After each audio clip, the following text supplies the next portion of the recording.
Hello, everybody. My name is Lewis Lee, and this is Playing in Traffic. And we do this every Thursday night. We had a fellas on tonight, and we are talking about Hot Wheels and what do you call the other ones? Matchboxes.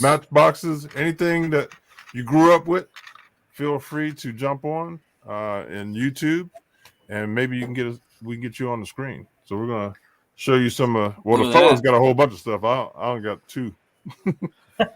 I need to go out to the truck and bring what I found today when I was out searching. Yeah.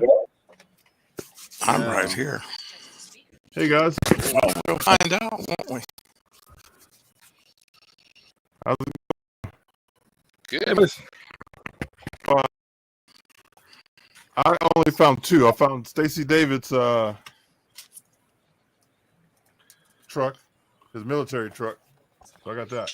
Yep. That's a cool truck, Sergeant Slaughter. Yeah, he built that on I think it was trucks, or did he build it on gears? Okay. Why is it going back to zero? I'm not sure. But then I got my school bus that I'm going to convert into a school. I'm sure. As soon as I figure out what material I'm going to use when I lift the roof. That's funny. So, Brian, what did you find? You said you found something? Oh, yeah. It's still out. Well, I found this. This was a 2-car piece that, let me see here. I don't know where the trailer is. But it's a Moon equipped. And usually most of the Moon cars are yellow. But this one is silver. That's me. That's pretty sweet. It's got the Moon gas tank in the front like most of them have. No, this one didn't. But this was a truck and trailer set. I don't know what I did with the trailer. I mean, the truck. And then that was the one thing. And I got this. This is going to go on eBay. But it's a Grand National. Oh, yeah? Yeah. Oh, that's nice. Coming with a truck and trailer. Flatbed, yeah.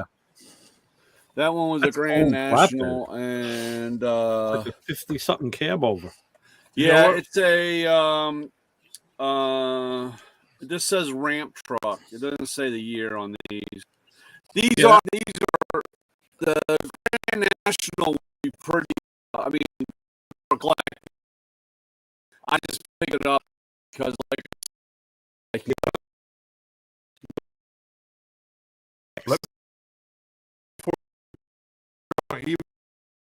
I think he had like 35 miles on it. Something crazy. Wow. It's all mint. This is a Target exclusive because it's red. It's supposed to be yellow. It's supposed to match the picture. Yeah. And see how it's all red? Mm-hmm. Yeah. This is a Target exclusive. These are like, I think it's 2% of the car line are done this way. So these are super rare. Wow. Hard to come by. Now, see, how'd you figure that out? Did you know that when you went in and seen it? Oh, yeah. I mean, I've been doing this for a long time. A long time. So I think the other part of the question is, like Lewis said, how did you learn that it was 2% of production? Oh, it was written. I mean, it's on the website or whatever. Okay. They're low production. And then I don't know if I have a green one. Walmart has blue. I haven't been able to find a Walmart one. Most of the Walmarts, there's usually a guy that works there that collects them. So most of the Walmarts get pretty wiped out pretty quick. Oh, yeah. And that could be a whole career. Yes, that's what I'm thinking. No, right. There's a lot of stores that are selling them, and you gotta hit every one and then go out of town. That's John, crazy. maybe now the story is starting to take shape because maybe that's why Brian asked to hunt the tool skippers in Harbor Freight. Because during the week he ain't working. He's out at Walmart. No. Come on, guys. And the guys are just skipping out. I think we got something here. I don't know. He gets to hang out with some real heavy duty race car guys with on-wheel dynos. I was going to ask you about that because I recognize that as a hub dyno, but I'd never seen one in person. What's the benefit of that dyno over the other It traditional. eliminates types of tire slippage. But yeah, okay, that's and it only takes from one side, from one wheel. No, both. It Yeah, does go you didn't both. see it. two, yeah. Yeah. That makes sense. They And jack up the car, pull the wheels off, and those things slide in. That And makes you sense. bolt them up to the hubs. they Serious. Yeah. that he said on that machine they could do eighth, quarter, and mile or something like that. Yeah. Well, I They could have cross it- that off my list of things to talk about. I made a list tonight. That's Oh, take Yeah. that one off. yeah, Yeah.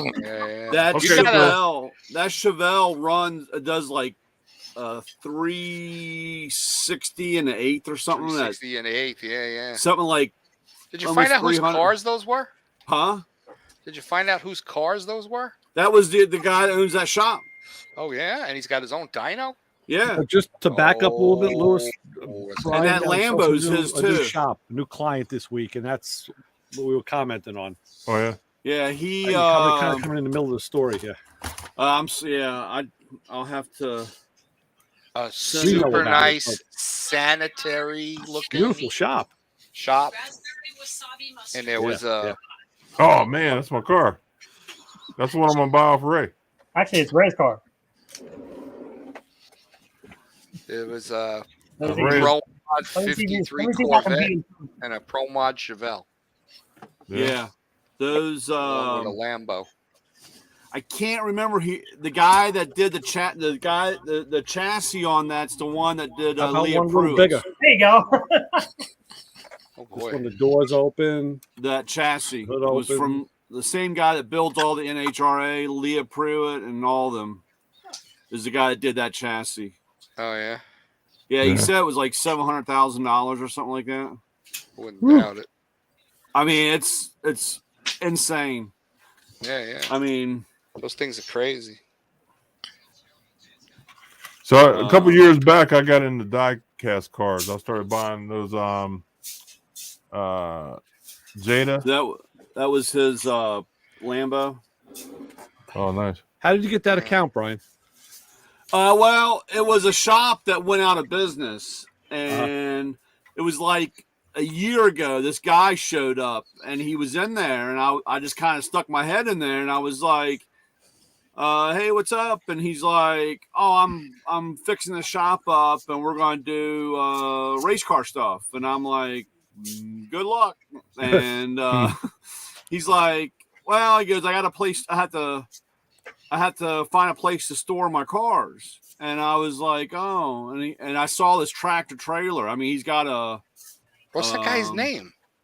It's Drake. Drake. I can't think of his last name. It'll come to me in a minute. Hold on. I'm bad with names. Drake. Drake's Cakes. Don't Well, get me whatever. Started. So he A goes. little early, I know. I said, "Oh, that tractor trailer's yours." And he said, "Yeah." He goes, "My pro mods are in there." And I'm like, "Yeah, okay." Mods. But, yeah. He goes, Squirrel. "Come on." He goes, "I like you. Come on." He goes over there and opens the side door, and there's the 70 Chevelle and that what is it, a vet? Whatever, Yeah, 53 Corvette. a 53 Corvette. One's a turbo So motor. he's got one's he's got a stacker trailer or the one where you put cars upstairs. cars upstairs. Nice. Two shop. upstairs I mean, and it's a got workshop a, it's got a, downstairs, yeah. So he's got like And a he's got 53 this- footer. He's got this huge ass motorhome thing, and then he had another car trailer, and he's got this Denali thing pulling it. God. But so those, Yeah, there Yeah. you go. Oh wow. He's got a twin turbo Chevelle and a blown alcohol Corvette. yeah, they're got the both best of alcohol. both They're both alcohol. Both running alky. Yeah. Both alcohol. Yeah. And actually, when they try to hook the Chevelle up to the dyno, it destroyed the hub, the connector, the power off of it. Really? Really? Oh, Yeah. boy. The guy, I can't think of the other guy that told him that he said nobody's going to grudge race you with this thing, dude. He said you're just so far out, you'll never be able to get it to plant on the ground. He said it's just incredible. Unreal. He showed me a couple videos of this thing trying to go down the track. and it was just, I mean, he was letting out of it and still running under 4 seconds in the 8th. Wow. Yeah. You hear him leaving, and you could hear it go, and all of a sudden it's quiet. He had to let out of it to get it back in the lane, and then he kicks it, and it's like running 399s in the 8 or something. He needs a good chassis crew chief is what he needs, because Yeah. there's loads of them out there that are sub 3 second 8 mile pro mods. Yeah, it's No. insane. This guy just If he like can't I get said, it hooked up. He's got the wrong shocks and shock settings. He's got the wrong strut settings. He's got the wrong converter. I'm sure it's an automatic in that thing. Yeah, He's got the wrong converter. He got had, the 4-link setup wrong. He needs to get the cost set up. he's supposed to have the grand opening soon to his shop. He's still looking for a couple other guys to hire, Yeah. but he's already had one dyno day. And Well, tell him I know a guy that I can send down there if I can get him away from the fish tank, and I won't charge him much. Well, that's what I told him. I said, because when I asked him, I said, hey, you don't mind if I take these pictures, do you? And he goes, no, go ahead. Why? And I said, well, I got a buddy, Chassis John, that would die to look at this stuff, and Ray. Yeah. And he's like, Chassis John, what kind of name is that? And I said, oh, he used to own a chassis fab shop up in Long Island there. Up in New York, and he goes, "Is he still doing it?" That's what he said to me. He's looking for people, dude. Oh, yeah. I mean, Tell him to call me if he wants to fly me in and out of the races. I'll go. he said he was like, I would love I'm to be looking a for crew people chief. left and right, man. Give him my number. He was like trying got- to find. Like 3 miles away from me. It's so weird because I just happened to meet this guy. You know when Leah Pruitt runs the Demon, those Dodge Demons, her crew chief lives here. Wow. So weird. We were going to, where were we going to last summer? Wow. Oh, when we were going to Colorado. When me and Barb were going to Colorado, we were going there for the race and to see my guitarist from my high school. And we were in the airport, and this guy sits down, and he was getting on the same flight as us, and he had a crew shirt on from the team when she was last year. She was with what's his name, Schumacher. Yep. And he had the Schumacher racing shirt. So I went over to him. I said, "You work with Schumacher?" He goes, "Yeah." He goes, "I'm Leah Pruitt's crew chief on her Dodge Demon." And I was like, "Oh, wow. How cool is that?" I go, "Where you from?" He goes, "Plant City." I was like, "Get out of here. Me too." His mother lives here in Walden Lake. So This was the other piece of that 50 mark, Oh, that's neat. and it had a trailer. Nice. That's a nice trailer. That's Yeah, the kind of good. trailer I need. Yeah, well, this guy that built the chassis on that Chevelle and Vet is the guy that built them for Leah Pruitt and all that. Yeah. He's that's the guy that he has. Probably when she was running Pro Mod. Yeah, Yeah. So yeah, that he does would all the be- pro mod stuff. I can't think of the guy's Yeah, name. yeah, It'll come to yeah. me in a minute. He's in Pennsylvania. Yep. But it's crazy. I mean, this guy is. I mean, this whole thing, this whole shop is crazy. I dude. know the guy too, and I can't think of his name either. Hey, in the Vanishing chat room, Point Race Cars. I think it is. Yeah. That's the name of the company, Vanishing Point Race Cars. Yeah. hey, in the chat room, is this still nude HD? Yeah. Because it won't let me get rid of it. It says block. Oh, it does? Well, it I came up again. There's another one. I just blocked the other one. Wait, it said error occurred. Try refreshing the page. Yeah. Okay, Yeah. so they're all blocked. Jerk-offs. Well, not the top one. Maybe we could put him in timeout. Sorry, they're How getting about we just slick on. find out where he lives and go beat the crap out of him? That's John. We had to be careful. There's strangers on the internet. Oh, Probably that works. Indian. Socks, That works. athletic socks. You know, remember the tall ones that used to come up almost to your knee that you Yeah. wore in gym back in school? You used to With wear bar a of soap. track. 2 bars of ivory soap in a Yep. gym sock, Let me tell you something. Ah, Permanent Nichols? damage. A Right. roll of you need. nickels. Brian, that's Roll nickels. of I need nickels, too. quarters. No, I'm being nice. Oh, Yeah, all right. A he's roll of giving him nickels. a little break. All right. All right. I'm a nice guy, remember? Roll know. of nickels will definitely give you some break. Oh yeah. I Brian's the still like only- the bar of soap. Brian's the only guy who goes to find tool skippers, and he brings them like donuts and bagels and rolls. And, Gotta how many did you lure get? them in. Yeah. Huh? How many did you get the other day? 4. 4 of them hanging out at Harbor Freight. What Yeah. a bunch of low lives. So I was I don't know. I was there for I don't know, a little over an hour. And Do these they guys, hide from one of you? these guys will, like the guy, well, at least one guy, they will pay you. So what's the story? Like, is it a hamina moment? Like, what's the usual interplay go Are like? you there with the tool truck? No. Oh, okay. No, but if he That's what I was, he was could have made some sales. Yeah, but I did have. But the funny part was, I was sitting there, and a guy walks out, and I just heard his conversation. He was looking for something, and I was like, "Damn! If I had the tool truck, I could have made a sale because they didn't have something." And one time, sometimes I go into the store and kind of flush them around or wait around in the store. Depends how bad, if the weather's bad. That way I just go inside and walk around in the store. One time I was asked if I was a cop, but security, because there's a cop that walks around in there. He goes, "Hey, are you security?" And I was, because just walking around. And but I always love it when you're walking around and you come down the aisle and the guy kind of looks and, "Oh, hey, what's up? Hey, dude." And I just pull out my little ticket book and say, "Would you like to make a payment today?" And they do sometimes, right? Yeah. They actually do. So they say, "Oh, I don't have any cash. I got a credit card." "No problem. I can run your credit card right now. Yeah. How much you want to do?" Busted. Why the hell don't people pay their bills? Because we've allowed them to get Bums. away with it all these years, and then people get away with it, and they play the odds. I love it. The best ever is when you find a guy from like 5, 6, or 10 years ago, and they go, "You're still in business?" Oh, now you got to add on like a premium. And I'm like, "Yeah, I'm still in business." And what, Yeah. you thought that, if I was gone, you didn't have to pay me?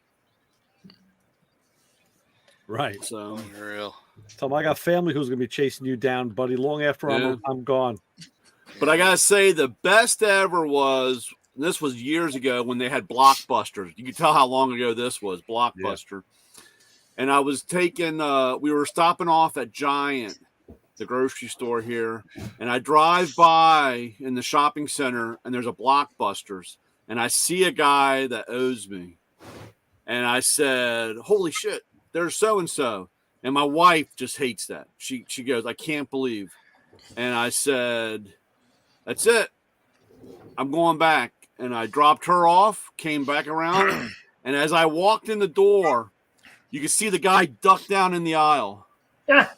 And I just sat there, and you could hear the little pitter. It's like a running. And I'm like, stand there. And when he comes walking, I said, "Hey, what's up?" And he goes, "Oh, hey, what's going on?" Yeah. Yep. I said, "Are you ready?" I said, we got to talk about a little payment action. So, Boy. and then the funny part about that whole thing was I got done with him, went over to the grocery store to go find the wife, and I'm walking, and there's one of the dudes buying baby diapers, and this is like 10 o'clock at night. Wow. And I stopped, and I was like, "Hey, what's up?" And he goes, "Oh, hey." And he goes, "I'll call you later." And I said, "Yeah, it was like 3 years ago, dude. I need some money. Wow, that I need long. to buy Huh? diapers. I need to buy diapers." I said, "Well, there's a dish rag in the kitchen the kid can wear." So I'm looking at, if you're still buying diapers and the kid's 3, you got another problem. No, well, this was probably number 2 on the way. That's another Right. problem. They all start popping out kids. Jesus. Right, right. So, Did you ever have to put anybody in collections? well, not to really I've done it a few times, but the problem of it is that you're the low man on the totem pole anyway. Right. And by the time everybody else got a hold of them, and then they want so much money from the collections. It's in all honesty, though. Of course, my numbers are a little skewed because of how long I've been in business, but it's less than 2% of my business is skips. Yeah. So it's not a lot of. I mean, it is a lot of money, but overall, I learned a long time ago, and I try to give a lot of these guys the same advice about. You end up losing more money chasing bad money. There's so much more money to make than chasing bad money. Yeah, but it's the principle, though. Yeah. Well, some of the guys, I'm not going to lie. I will. They know it, and I will hunt them down to the end of time because of the principle. Yeah. Of it. And then there's some guys, like I said, I don't want to say I laugh at it, but it's I hate to say it, but karma is the equalizer or the final factor, because some of the stuff I've heard afterwards, they got more on their end than on the others. So Yeah. But the whole takeaway too is something that a lot of people never knew, and that's not only are you a tool man, a tool salesman, and you have to see trends and order, and you got to be a little bit of a psychologist, but then you have to be a repo man on top of it, and a debt collector. Yeah. And most people don't ever think about that. Yeah. So it's tough. And I usually know right after, if I have a big sale or a big purchase, I usually know within a week, if not sooner, if I want to be hunting this guy down or repoing it or whatever. Yeah. Because most guys will take pride in their tools, and there's some guys, like I said, when they're using a 1/2-inch impact for a hammer, that you're going to be getting this. You're going to be hunting. You're going to be taking this back. Well, if all your problems are nails, then all your tools are hammers. So, but yeah, I've had some interesting findings sometimes, and like I said, I always have a ticket book, and I always have a list with me on my with me. And how tall are you? 6'4". There's a good reason why people pay you money. I'm Grandpa just a teddy bear. No, Pop Score. It's just like when Tony Soprano took his daughter checking out colleges, and he finds the guy on the lam up in Maine. Like that's Brian. My wife's grandfather was 6'4", and she had a stepfather that was, let's just say, mistreating his wife and her. And Grandpa went to the Navy base where he was at in base housing. And as he was walking up to the porch, Roy went out the back door. Yeah. I mean, and Grandpa was 65. He was just walking up there, all 6'4" of the Irish, 300-pound Irishman. Yeah, I'm 6'4", and I don't know. Last time I got on scales, I was tipping 370. Jesus Christ! No wonder they pay you. So, yeah. All you got to do is threaten to pick them up and hold them in one hand while you. Yeah, well, most of the guys only come up to my belly button anyway, so. They're all a little wiry. But, like I said, I've had a few that I've had a few, even out of state, you come across them. I did it to a guy at Daytona. He was transferred to down in Daytona, and when I went down there to the races, I stopped by the dealership. There you The go. look on his face was priceless. I bet. You know, it's a pity you didn't have some sort of camera like they got now, so that you can just kind Oh of yeah, record that. yeah. That'd make a great, not comedy thing, but Yeah, this is what they look like when I walk up to them. yeah, Like Yeah. a reaction. Well, they video. have. You can get Yes. glasses that have a camera built into them. yeah. I Yeah. did it. I did Yeah. it to a guy also. Annapolis isn't too far, but that's not my normal area. I went to go see the accountant. I had to go see the accountant down in Edgewater, and I was driving back, and I just said, what's the odds? And rolled into the dealership and walked in, and that guy, I mean, he was, and I had told him. He said he was going to call me, and I told him if not, I'd come back and get it. He owed me for a toolbox, and I told him I was going to come back and get the toolbox. So a week went by, and he didn't call, and I drove back up to the dealership, but I went in my regular car. I didn't take the tool truck up. I went up there and went into the shop, and the service manager came out and told me that I couldn't take the box, and I had to leave, and blah blah blah. And I told him he can call the sheriff or the police. Just go ahead and call, because I'm not leaving here without this box, or without talking to him. And he goes, well, he's off today. And I said, okay. So standing there, and he goes, you're disrupting the work. You got to leave. And I said, okay, well, I'll be back. So I grabbed the box and I rolled it around the corner from where he was working. Rolled the toolbox around the corner and left. Got in the truck. 30 seconds later, he calls me up. You bring back my toolbox. You bring back my toolbox. I said, well, you make a payment. You got to pay me. And he goes, I got money for you. Come back. And I come back, and I'm in my pickup truck. And he goes, where's my toolbox? And I said, it's right over there. He said, now pay me. So, Well, it should have been pay me, and then it's around the corner. yeah, I know, but That's great. these are games you got to play. Yeah. But now you still need him for future payments too. So did he ever, pick up and? We almost got it. I mean, I don't know if I should really say it, but as long as I get the costs covered, I'm not too. I mean, I would love to get paid for everything. Yeah. And make a profit, but Right. as long as once the cost, again, I learned very early about chasing bad money will put you out of business in a heartbeat. Yeah, I could see the bottom line is at least breaking even. That is the bottom line, and then anything over that is gravy.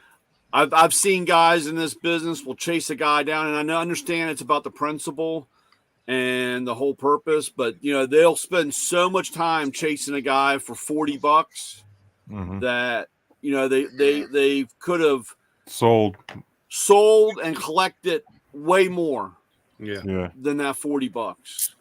And Well, I I know guarantee- some guys it eats them Yeah, up. but then he gets away. Then the guy Yeah. gets away. Yeah. I'll guarantee you, Brian, if I ever buy anything from you, you'll get your money, even if I have to put it in a will, because when I divorced God, I hate it. When I divorced my first wife, I had to go around to a couple of banks and a credit union and tell them that, look, I can only pay you this much, but I guarantee you I will pay you. Yeah. And one of them says, I don't care. Well, I said, I do. And I paid them all off. It took me a couple of 2 or 3 years. Then I married one that can actually work, make money, and save it. Wow. That was important. Yeah. There you go. Yeah, it's crazy. And like I said, there's more good than bad. So, like I said, it all works out. And like I said, I'm easy to deal with, or I'm generous with it. All you gotta do is talk. It's so easy to just talk. That's what I used to tell people with cars. I was like, call the bank. Just stay in touch with the bank. Yeah. But they really don't want the car back. But if you Nope. stay in touch with them, they try to work as much as they can. Yeah. Oh God, Except yes, maybe they now do. they want them back because they're worth more than what they cost. Yeah. I know 4 guys who bought out their leases and then sold them to Carvana for like 20 grand more. Yeah. Yeah. It's crazy. Yeah. 4 guys did that. So Yeah. Oh, Brian, that chassis guy's name is Jim Geese. Yeah. Jim That's the Geese. guy. Jim Yeah. Geese, Vanishing Yep. Point Race Cars. Yep. Yep, that's the guy. That's the guy. Yeah, you're right. I So, know Ray- him for a long time. Ray, I have that same diecast car, but I can't find it. All my stuff is in a box somewhere. Who knows? I got 2 of those. One of them's in I a got box. rid of The other all one, of mine. and I have another one, a plastic one that actually, I think like you pull a cord or no, it's battery powered. You push the button, it'll drive by itself. Oh yeah. The lights will come on and stuff. Yeah, that's got one of those too. Well, I know where all my Hot Wheels are. My old man threw them away. You don't need this shit. You're No. too old. You're in the service. I know don't what I want- got. Yeah. I got something that you guys don't have. Let me go get it. I actually had my collection. I had about 15 cars left. And beginning of the year, a good buddy of mine, let me know that he's into Hot Wheels. I was like, all right. So I pulled them all out, took a picture of them. I was like, hey, you want these? He goes, I'll give you $325 for it. Here, there you go. Wow. Yeah. Yeah. The older stuff. I got a box over here, but this is I don't know if that's my top drawer of my toolbox. Oh, nice. I love it. That's why when we talk about something, I just reach and I can pull out because I got a various assortment of cars sitting here, and So, like I said, I got another drawer in my toolbox. The top of it's just filled. So Top Drawer Tuesday on Instagram isn't wrench or ratchet day for you. It's No. car day. I started looking at cars at the stores, but I don't know if what to get. So there's ways to find out what's new and what to get, right? Yeah. Well, like I showed you that- There's tons of different websites, and like I said, they it depends on the car and what they have as chase. Like these micro machines, these little guys. Go up a little bit. Well, hold on. There you Oh, go. there you go. Okay. See, the micro machines, they make ones that these are super low productions. These are gold. Oh yeah. Oh, Yeah, nice. muscle machine. That's these guys. I have a big one too, but Camaro's that's on, these right? This is guys. the The only muscle. one I have. Oh, I like that one. Yeah. 71 Camaro. Yeah, yeah, But it's got like Nice. 24-inch wheels in the back. yeah, like yeah, yeah. rubber Because it's a band. dub collection. Yeah. It's a freaking Oh, yeah, dub. yeah, you're right. That's what it is. Yeah, it's Dub City. Yeah. And then Now, on your Dub- Hot Dub Wheels, City. Now, then Dub, Hot Wheels have treasure hunt, and they have super treasure hunts. And then on their premium line, see these are like this is a premium, and Yeah. they have real rubber wheels. That's how you tell when you're looking at them. Oh, They okay. got real rubber wheels. And, There you go, Johnny. That's the important one right there. Yeah. Yep. Nice. Nice. Now, Dub Magazine Yeah. Even bought. got the license Nice plate. toy. Yeah, Now, who built it, John? that's A cool. guy in Virginia built it for me. I had to send him like every photo I had, and he replicated it exactly like the photos. I mean, this thing actually has a Fram fuel filter Yeah, and an yeah. Excel supercoil, Nice. Yeah. Yeah. That's and great. it's got the gauges. And I had my tack. It's hard to see, but there it is. The tack There's on that the blue dashboard. interior too. It's got the bright blue interior, and I don't know how this guy did it, but he found 1970, 1 year only, low back bucket seats with the headrests. Yeah. So I guess That there's couldn't be- 1970 models, Yeah. you know, and then he built me this one. Oh, there you go. Nice. The other version.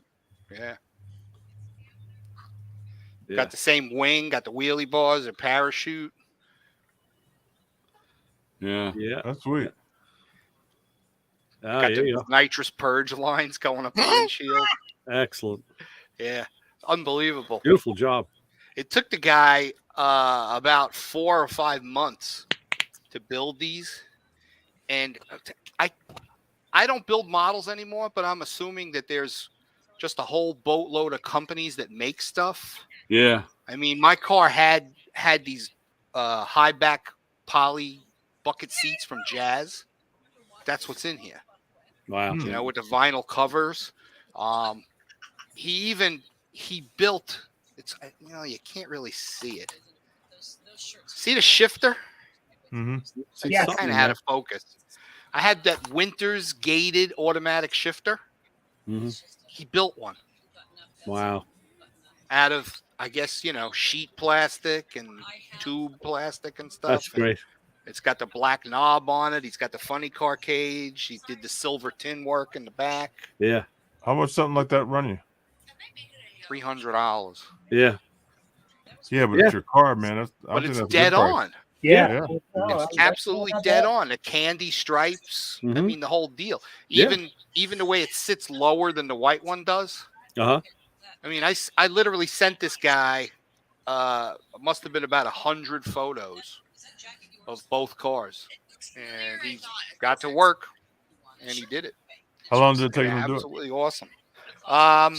It was about 4 months total from start to finish to build two of them. And he's a photographer, and I found him online. He was, he had like a website, and he was posting photos, and then I don't know if maybe it was on Yellow Bullet. There was like a whole thing on models. And I saw the models that this guy was building, and I'm like, Jesus Christ. So I got in touch with him, and I'm like, here's 2 cars. I said, you got to build these for me. Well, because they don't exist anymore. And then time went on. Now I got them both. speaking of models, that YouTube video with the guy with the giant my God, right? diorama room. I mean, when is enough too much? His wife kicked him out because of it. Right. It's You had a room full of models? yeah. How many square feet did he say that building was? It was huge. I don't remember. He's got the Guinness Book of World Records Yeah. for models, die cast and plastic models and dioramas. He bought some insane diorama, I think from Germany, and it took a bunch of years to fully restore it. It's just nuts. I just happened to stumble on this video from this guy. It was crazy. He's got thousands and thousands of motorcycles, cars, boats, all kinds of stuff. And he's a rally racer. And he has his 2 check rally your cars. email, Lewis. Yeah. Yeah, he did a lot of stuff, and he was when he said how he was, trying to beat the other guys, and he was, he lifted the wheels, and then he had the car in the diorama with the wheels off the ground, like holy shit! Like every part of his life was in that model.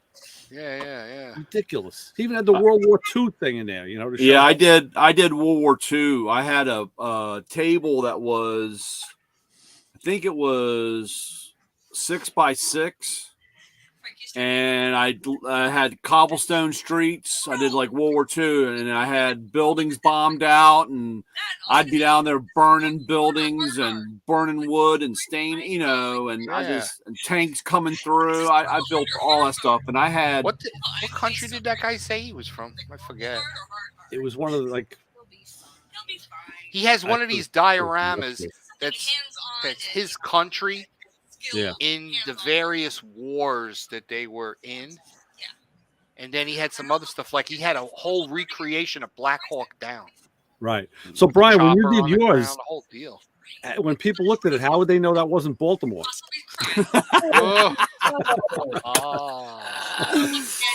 I think because it had like a tiger or a Panzer tank coming through, type thing. But I had that, and then like I said, and then with the car models, I don't even know. I need to go back over to mom and dad's and look, because like you said, John, I would buy models, and some of the kits would have stock or hot rod or race, and they would have all those. Right. Of course, you saved all those pieces. Yeah. And tires. I mean, I had a box of tires, box of wheels. I mean, and Yeah. it was I did always that funny. for a lot of years, and then when I started playing drums, I stopped messing around with. I would model build a cars 'cause car. I was playing with real ones. Right. Well, then I would build a car, and no matter what, you would then destroy that car, and then put other pieces from another car onto that car, and Yeah, just like the one you were driving. yeah, and then you get it. I mean, Same thing. then when you learn that you can use your Bic lighter and Yeah. soften the plastic up and then cram it into the wall to make it look like an impact. I mean, it's Yeah. just Yeah. Very true. You know, I seen a guy that he collects guns, and he had like 4 or 5 gun safes and rooms. Actually, there were rooms. And somebody at work said, "Well, why collect all those guns? What are you gonna do with those guns?" I was like, everybody has a hobby, and you spend your money on your hobby. So you can't judge somebody by their hobby because that makes them happy. That's part of their Right. thing. So if I had money, I'd have a whole bunch of different collections of all different types of things. Yeah.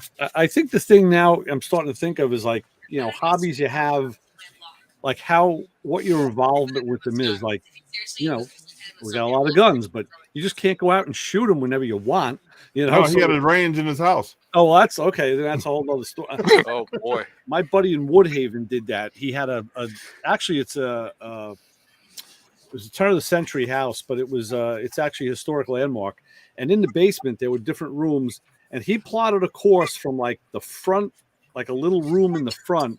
He had line of sight all the way out to a room in the back, and he had a 22. I always forget the name of the company that made those match target 22 rifles.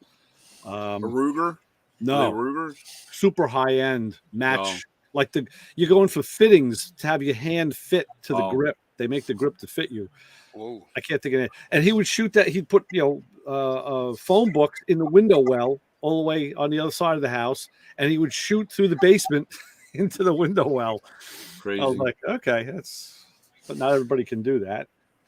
Yeah. And then That's race crazy. cars. You got race cars or hot cars. Yeah, but you can't just take them out and drive them whenever you want. So that's a Sure you problem. can. Well, in Florida, yeah, but us guys up here are restricted. Yeah, I mean, This is true.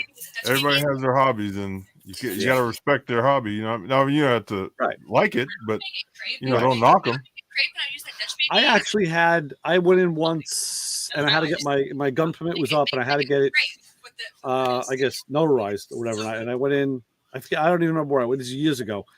And, or no, I needed the pictures, I guess. And the woman says, "Oh, we're going to be a passport. You're going to traveling?" I'm like, no, it's not for a passport. I said, "I just need 2. She goes, "Oh, not for passport, but you need, well, I can do bigger pictures." I'm like, "No, it has to be a passport photo. I need 2 of them." "Oh, but you don't have a passport." I'm like, "No, it's not it's for a gun permit." And you had to see her face drop. It was like I pulled a gun on her and said, "Do it for free." I was like, "It's just pictures. I just need 2 freaking pictures. Just take the pictures." Yeah. Now you're going to judge me, right? Because I told you it's for a gun permit. There are some people so scared of guns, if they see a picture of a gun, they panic. Exactly. And, It's a shame. And here's the thing about guns too. The media and people made it so scary that people don't learn the safety parts of it. No. If everybody would learn the safety parts, it would cut down on a lot of accidents. Exactly. They don't show any of the safety stuff. They just says, "Oh, we got to ban guns or gun safety," but they don't show you any safety. That's the crazy media that does that. Yeah, Right. A lot It's of like, people. "Oh, guns are no good. Guns are no good." Yeah, well, show me the first gun that ever killed somebody on its own, and Right. then I'll agree with you. Right. We have holsters now. Mhm. Oh, do you? Yeah. And so the other day I walked through the Pretty thick. dealership with my battery powder, Oh, God. and Nice. I had it on the belt, and they were like, "Hey, you're packing today," and I said, "You better watch out." And then they realized it was my drill. That's a nice little drill. Yeah. But that's a wide holster. What's that? What was that made to fit? A wheel gun, I I think guess, this, right? This was for a revolver. Got to be for a revolver, yeah. Yeah. Yeah, one size fits all. Yeah. Lewis, this so guy's place is off the charts. Oh, ain't it? I'll have to watch that later. Listen, he has John Wick's safe with all of John Wick's guns in the safe. Cool. That's Yeah, wild. he got over $1 million worth of guns. Oh man, that's crazy. I wonder if there really is a place for those guys to go, like John Wick. You know, it's Probably. funny because it's that building in New York City, that's the Flatiron Building, Yeah, is where they go to. It's their safe hotel, right, Yeah. right. which is kind Um, of strange because I think the Flatiron Building is business offices. Yeah, Is it? But Yeah. those holsters are listed on the app in the catalog. That's I awesome. had a little trouble with the app this week. You know, I got a notification from Matco, special, sizzling hot special. Great. Click on it, and then it now it's asking me for my my username and password. I'm like, how did it log me out? I didn't log out, so I put my information in, and it wouldn't log me in. I was like, I said, well, now I'm not going to look at your sizzling hot deal. How's that? Yeah. Is there a thing on it for you to say keep you logged in? You know, I didn't see that, but I can say, I'll tell you this: I had been logged in for the last several amount of months, and with no issue. I don't think you log out because Yeah. Well, you know what, Ray? I noticed the other day because I had to log back in on mine too, and I Maybe they usually, did a I reset. use mine when I'm in the shop when somebody says, "Hey, how much is whatever?" or Right. you know, to bring up some pictures. Maybe they did a or reset something. on their end. Yeah, I don't know. Speaking of that, they got me all excited of those stubby the new stubby drill bits. The hell Yeah. What are they called? Where's my set at? until I Drill saw the machine price. bits.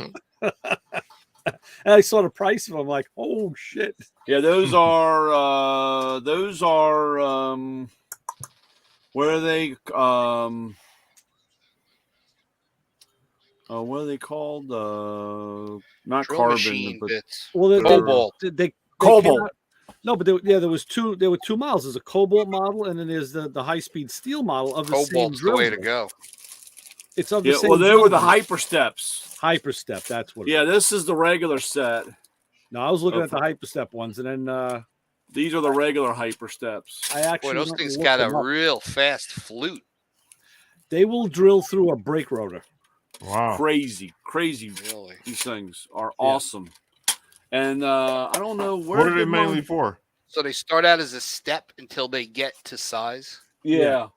That's It's awesome. kind of like a unibit, almost like a unibit, yeah. and then it's So it's it's like the shaft size. But But you literally drill through a brake rotor, just like you're drilling through a piece of mild steel. Yeah, when I was when we were at the show, I took a brake rotor, and I must have did. The guy said, he said, "What are you going to do?" I said, "I want to smoke this bit," and he says it will still cut. And I turned that bit ice blue, and it was still cutting. Yeah. Incredible drill So bit. now they came out with a stubby set, for close quarters, which is nice. It's like a 29-piece set stubby. Yeah, they're half the size, for like $550. This is a half inch. pay for. Yeah. That's a half inch, and the stubby set is literally half the size. Yeah, like it looked very short. Oh, that's a cut down shank, huh? Yeah. It also go in a 3/8. Nice. That's not. Oh, it's got a flat on it too. That's I real like nice. them when they got flats. Yeah, That way they that- get in there, this they one- grip, they're done. Oh, this Yeah. is a 1/4-inch bit. Right. This is a That's 1/4-inch nice. holder. You know, I have one big step down, and it always loosens up my chuck. Yeah. Grind Drives me flats. Yeah, crazy. no, these are flats. Yeah, it's nice. That's very nice. Just grind flats in it. Yeah, Yeah, that's what I you was could. gonna I've do. done that. I've Yeah. done that. Stick It it, drives me crazy. stick it in the drill chuck, and then make the 3 marks where the jaw is touching it, Right. Mhm. and then put it in your vise, and take your flat disc sander and just go zzz, roll it, and put 3 flats in it. Never spin on you. Yeah. Yeah, I don't know what I did with my Cobalt set. But cutting stainless steel and all that stuff, I mean, it's We were drilling through cast iron manifolds like nothing. Yeah. Wow. Stuff's incredible. I mean, they're That's incredible. good. Huh. I don't know what I did with it. Damn it. I hate that. Well, it's nice to know that stuff's still made right. You know what I mean, or good. Yeah. Because you got Yeah, to the they point. and well, you know, the reason why, like you said, there is another company that makes them, and they are a little bit less, considerably Are less. those the ones that come in that round container? Yeah. Yeah, But yeah, there yeah. is no warranty on them. Right. There is no warranty on them. I've seen those. Yeah. So the nice thing, even though the first rack is lifetime and the second rack is lifetime, unfortunately, the ones that you do Quarter and use below. and break are not. Quarter But and below. Right. at least you know you're not when you smoke the big one, you're not paying $30 for a drill bit. I It's mean, got to it be more is than that. Yeah, I know, but like I said, Yeah, it's more than that. Yeah. but I mean, I gotta tell you something. I bought a set of drills, and I have drills from when I was in a machine shop, just like my taps, and they were from Jobbers. But somewhere along the line, I bought a set of Snap-on drill bits. I don't know. I guess they were on the truck. I still have them, 45 years later, and I've sharpened them, touched them up. If you know how to drill stuff, you don't go through them. It's true. That's the way it is. It's all about speed and pressure. And lubrication. Yep. Yep. Got to hit it with some lube. That's the cobalt stuff. Yeah. Oh, that's the big. Oh, yeah. Now, Brian, you see, now it's like me showing you that baked ham and the freaking ring dings. I'm like, that's the half inch, and it's the cobalt. I can reach through the screen. So Yeah. Well, you know what tool lust is, right? Yeah, of Yeah. course. I'm sitting here lusting after those drill bits Yeah. badly. We all are. There you go. Yeah. yeah, I knew I unfortunately I still see the difference. That's the regular half. Mhm. And it's- Oh yeah. Yeah. That's That's nice. it. Stubby's the ones I use. Yeah. You know, I bought some Makita steel bits. The little case probably has, I don't know, 10 bits and metal bits. I'm like, oh, these are gonna be good. A good brand. Burn right And out. the ones I bought from Harbor Freight eat them up. Really? Yeah, I'm telling you, the quarter inch, because I was doing them for the bus for the rivets. But I was doing something the other day, and I couldn't get that Makita bit to go through. Man, I grabbed one of those bits from Harbor Freight, man, and boom. I got to teach you how to sharpen drill bits, Lewis. Yeah, because I got a whole bunch of them. You Yeah. can buy that machine, the drill doctor. Yeah. Once you learn how to do it, you can do it fast, a lot faster without it, just Oh, yeah? with a grinder wheel. yeah, I hate when I sell that drill doctor thing because the guy goes, "I want one of those drill doctors." I said, "No, you don't." Nice. Learn how to do it the right way. If you're like I am, you need all the help you can get, because a friend of Yeah. mine can take the cheapest pocket knives I've ever seen and sharpen it to the point that they shave hair. I can try to sharpen my knives the same way he does, and I dull them. It's like, Yeah. damn it. I got a good pair of scissors. I went to the place yesterday to have them sharpened, and she goes, "Oh, we got rid of our machine. We don't sharpen them no more." Oh, And no. I paid like $100 for these pair of scissors. You the should big have ones. called that cut me. You leather. would get rid of the machine. Yeah. So I like to learn how to do it the right way, because, like you said, Papa Squirrel, I tried to sharpen them and I made them worse. Yeah. Yeah. I think you got to use a whetstone on those. Yeah. I did. Oh yeah. I tried all different kind of ways. And I've tried here's the- sharpening drill bits, and they're so dull they just turn blue and break. Well, yeah. Yeah. So I No, just with throw them away. scissors, you really only sharpen in one half of the scissor. The other half's like an anvil it's like a shear. There's Yeah, only so- one cutting edge. So that part is sharp and it cuts, and then it gets to the other part and it stops. So I'm Oh, like yeah. halfway cutting stuff. I'm like, oh, this is terrible. It's like a putty knife. You don't want, a lot of people will put the angle on it, and that's what you want, that straight edge. Yeah. That's what makes them sharper on that, because once you start, everybody thinks they got to put like a bevel or a 45 on it or whatever, and you actually the putty knife is not as sharp as having a Right. straight edge. The thing with the drill doctor too is it takes longer to set the damn thing up than it does the. And once it's I don't set know. up, I don't you have can one. fast. But to set, that's why I say just to do it by hand with a grinder is. I like when the guy gets the drill doctor and he sets it all up, and of course, he's turning. You got the little knob, and of course, you turn that thing in, and by the time he's done, it's like sharpening a pencil. Yeah, it's like right, because he keeps going in. He goes, I thought I could just go just a little more, just a little more. And he goes, it's getting sharp. It's getting sharp. And then he got these little pencils. See, and that's the thing when you're doing it by hand on a stone, it's really only two angles. And there's a name for the angles. I don't remember them, but that's the top angle and the loop angle. And you just touch it. You got to hold the drill on a 45. The drill bit has to be, on an angle to the wheel. You get the first angle, you turn it around. You get the second top angle, you look at it. If they're square and flush, and you have the whole face, and it should form a point in the middle. That's the whole thing. And it should be. It's 135 degrees is really what you want from metal. And then you go right below that, and you just put like another relief cut below the top cut. That lets the chips relieve. Done. Then hit it on the buffing wheel real quick, just if there's any little burr on it or whatever. Done. I see Jim over there shaking his head, yes, and I'm sitting here going, right. Yeah, me too. I got drill bits. When you look at them, it's like this. Yeah, that's very wrong. Yeah. Well, no, the split point ones, they're funny. Yeah, the Turbo Max. I don't know if I. They're like that's weird. Right. Maybe get down your way, John. We'll have a drill sharpening lesson. Just need a good grinding wheel. You need a flat stone that didn't have like aluminum or wood ground on it. Nope. I got an 8-inch that's got a coarse and a fine. Yeah, the fine. We use the fine. I bought it at Harbor Freight. Yeah.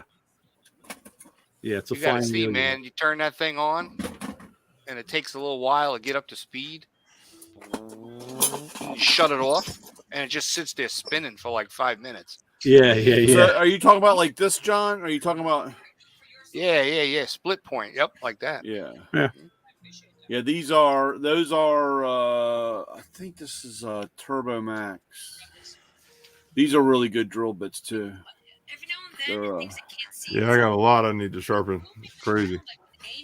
Take care of you. With the Oh, actually it's like this. That's what yours is. Yeah, that's a split point. Yeah. When we were working on the bus, I probably bought 30 of those bits. What I would have recommended to you, Louis, is the body shops use. It's a double-sided drill bit. So when one side gets going, just flip it around, and that's what they drill out rivets with in the body shop. That's what I use. I have packs of them that I got years ago from MSC. Yeah, they're short. And they're double-ended. Yep. I have like a pack of 100. Okay. Yeah, you tell me that after I drill out 2,000. Well, because building the race cars, everything is 8-inch or 5/30 seconds. Well, it's 3/16 and then there's holes and 3/16. So I have packs of these double-ended, short, stubby cobalt drill bits because I don't know. We must have drilled through the years 1,000,000 holes. Oh, sure. So we would. We actually didn't drill them back then. out. They were really inexpensive too. Yeah. We chiseled off most of them, but then we had to re-drill the new holes in the new sheet metal. Right. That's easier on the drill bit. Yeah. Yep. Me and Tyler went to New York Thursday. Last week, yeah. Yeah, Thursday, and we stayed at Terry's house for 2 nights, and we picked up his bus. He bought a MCI tour bus. Woohoo! And when I'm telling you, this bus ran like a car on the way home. It was unbelievable. Really? I was not fatigued or anything. I mean, that bus runs, and it was comfortable. The cabin was comfortable. All the controls, it just floated. Air brakes. You changing your mind now or what? Nah, I'm gonna make mine hot. It might be riding, but man, that thing rode like a car. I couldn't believe it. Nice. Was it airbag suspension and brakes? Yeah. Yep. Airbag. Nice. Well, it's a real big bus. Oh, it's 45 foot, 8 foot wide. It's a big boy. Ooh. Wow. Yeah, how many miles was that? 13 foot high. Okay. 3 axles? I love air brakes when you push that button in it. Yeah. Yeah. How many miles was the trip, Lewis? 400 and Four. change. Yeah. I think Toledo is 600 from my house, if I remember back to when I got stuck there. Damn. Yeah, we're 400. I'm I think far away from 425. everything Yeah. except for Orlando. Right. White Castle. Yeah, you're going there tomorrow, right? You gotta go check No. out Disney, right? So let me tell you. Let me I tell you will a not story. set foot in Disney anymore. There you go. Yeah, me Mouse neither. I'm with comes you. I'm going. and begs me on his skinny little knees, then I'll go back. Yeah. Let me tell you a story. So we're coming. We bought the bus in New Jersey. So we're coming down Golden State Parkway. Is that what it's called? Garden State. Garden State. Yeah. So we get off the turnpike and we go on the garden, and it says no trucks. Oh. But by this time we see the sign, I'm already hitting the exit. So no backing up, right? So I'm like, oh man, we got to get off this because the bridges started getting lower and lower and lower. And Tyler's like, oh, we only got 6 miles. I was like, bro, we got to get off this. I was like, if the cops see us, they're going to pull us, right? For one. Two, if we get to a bridge that we can't go under, we can't back up. Right. I was like, we got to get off. So we get off in Newark. Oh. Did you hear the theme song from The Sopranos? Yeah. So listen, we get off in Newark, right? And it's Oh, about 6:30, and it's Lock starting to and get load. dark. And I'm starting to see liquor stores. I'm like, dude, we're in a bad neighborhood. He's like, Yeah. what do you mean? I was like, anytime you see liquor stores, check cashing places, Yeah. and the security doors on the screen door, you know, you're in a bad Yep. section, right? Yeah. So he's like, oh, you're making me. I'm like, listen, man, we got to get up out of here because we're in a bad situation. And he wasn't believing me. I'm like, bro. Wow. So Who's we the street finally race over get there? turned around. We get back on the freeway, up higher, up north. You know what I mean? We got back on. So, but man, he was not believing me. I was like, Wow. dude, we got to get off this freeway. Yeah. Why don't people believe people that know what they're doing? The whole time. He's like, we only got 6 miles. I was like, bro, if we get jammed up, man, the cops are gonna have us tied up forever. Yeah. Yeah. We didn't have the right plates on the bus. You know, Oh man. he had just bought it, so he had the plates. I was like, bro, man, we got. He didn't believe me. He was like, oh, it's only 8 miles or 6 miles. I was like, it only takes a quarter of a mile to get jammed up. Did you pass those great big giant oil and gasoline tanks on the side of the road? Look for Satriali's.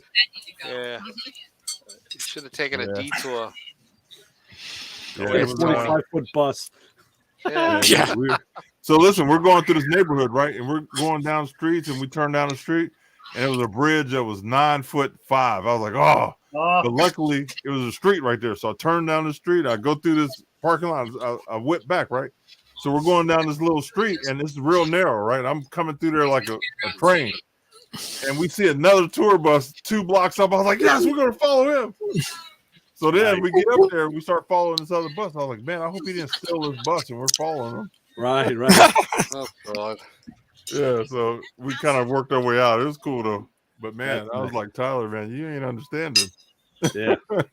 See, all the adventures you get to have by trying to help somebody, Yeah. you can get a lot of adventures that way. Just Yeah. not the ones you want.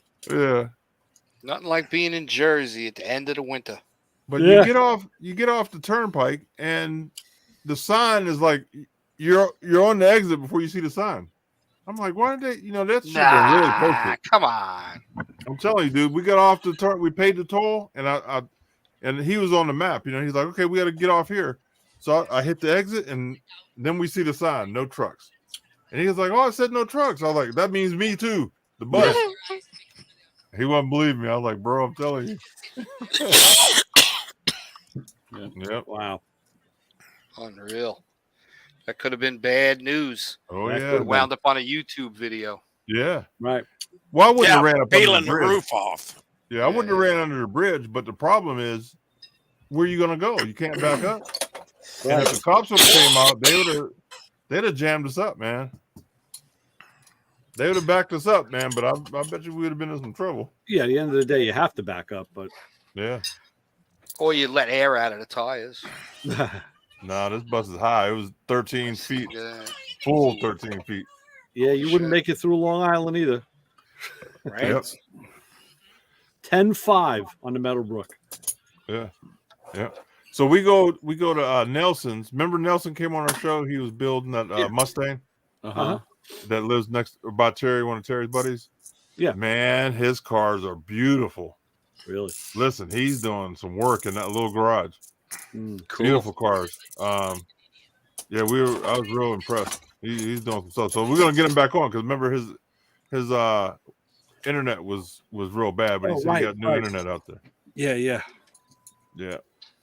Nice cars. He's doing good work. Yep. We stayed at Terry's, 2 nights, 8 cookies, all the good stuff. Oreo cookies. I heard Yeah, something about Oreo. Something And negative. they have a new one out now. It's a new. It's like a soft cookie or something.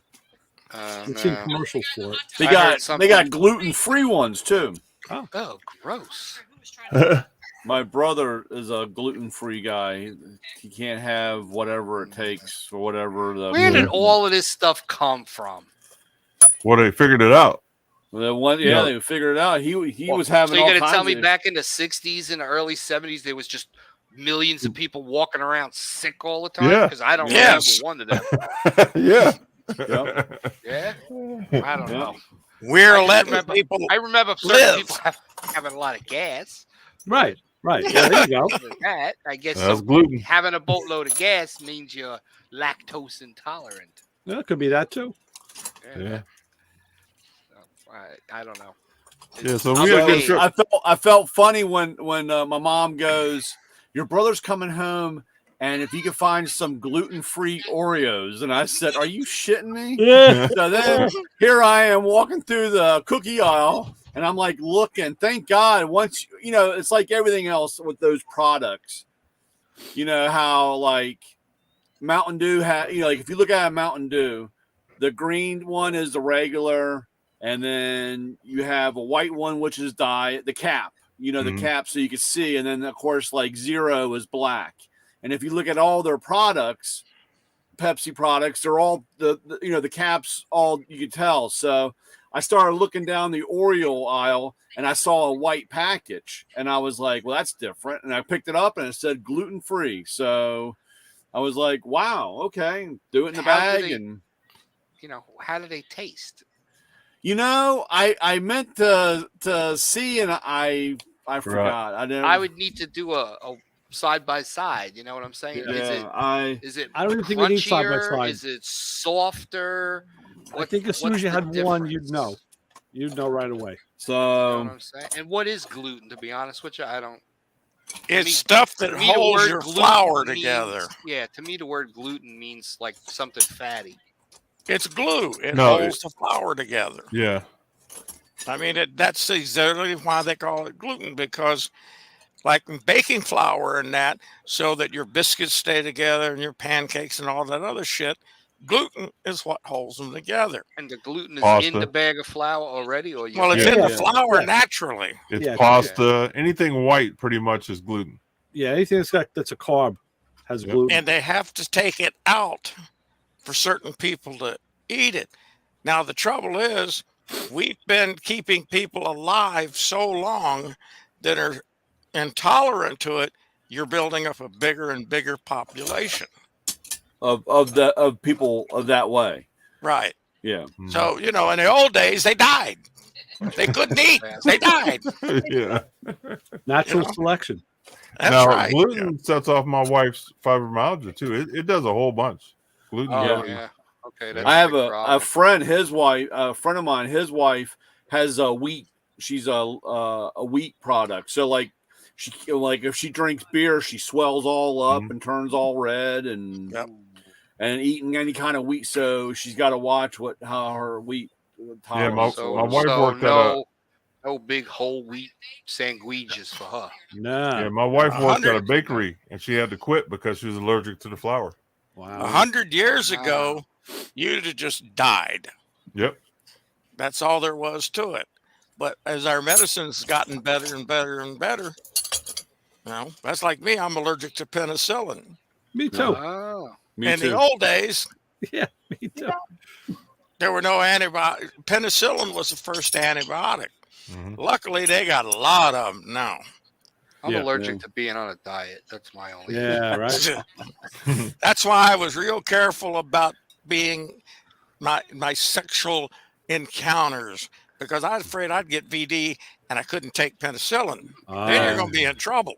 Oh Yeah. boy. Yeah. Yeah. So for the longest time, I was artificially limited.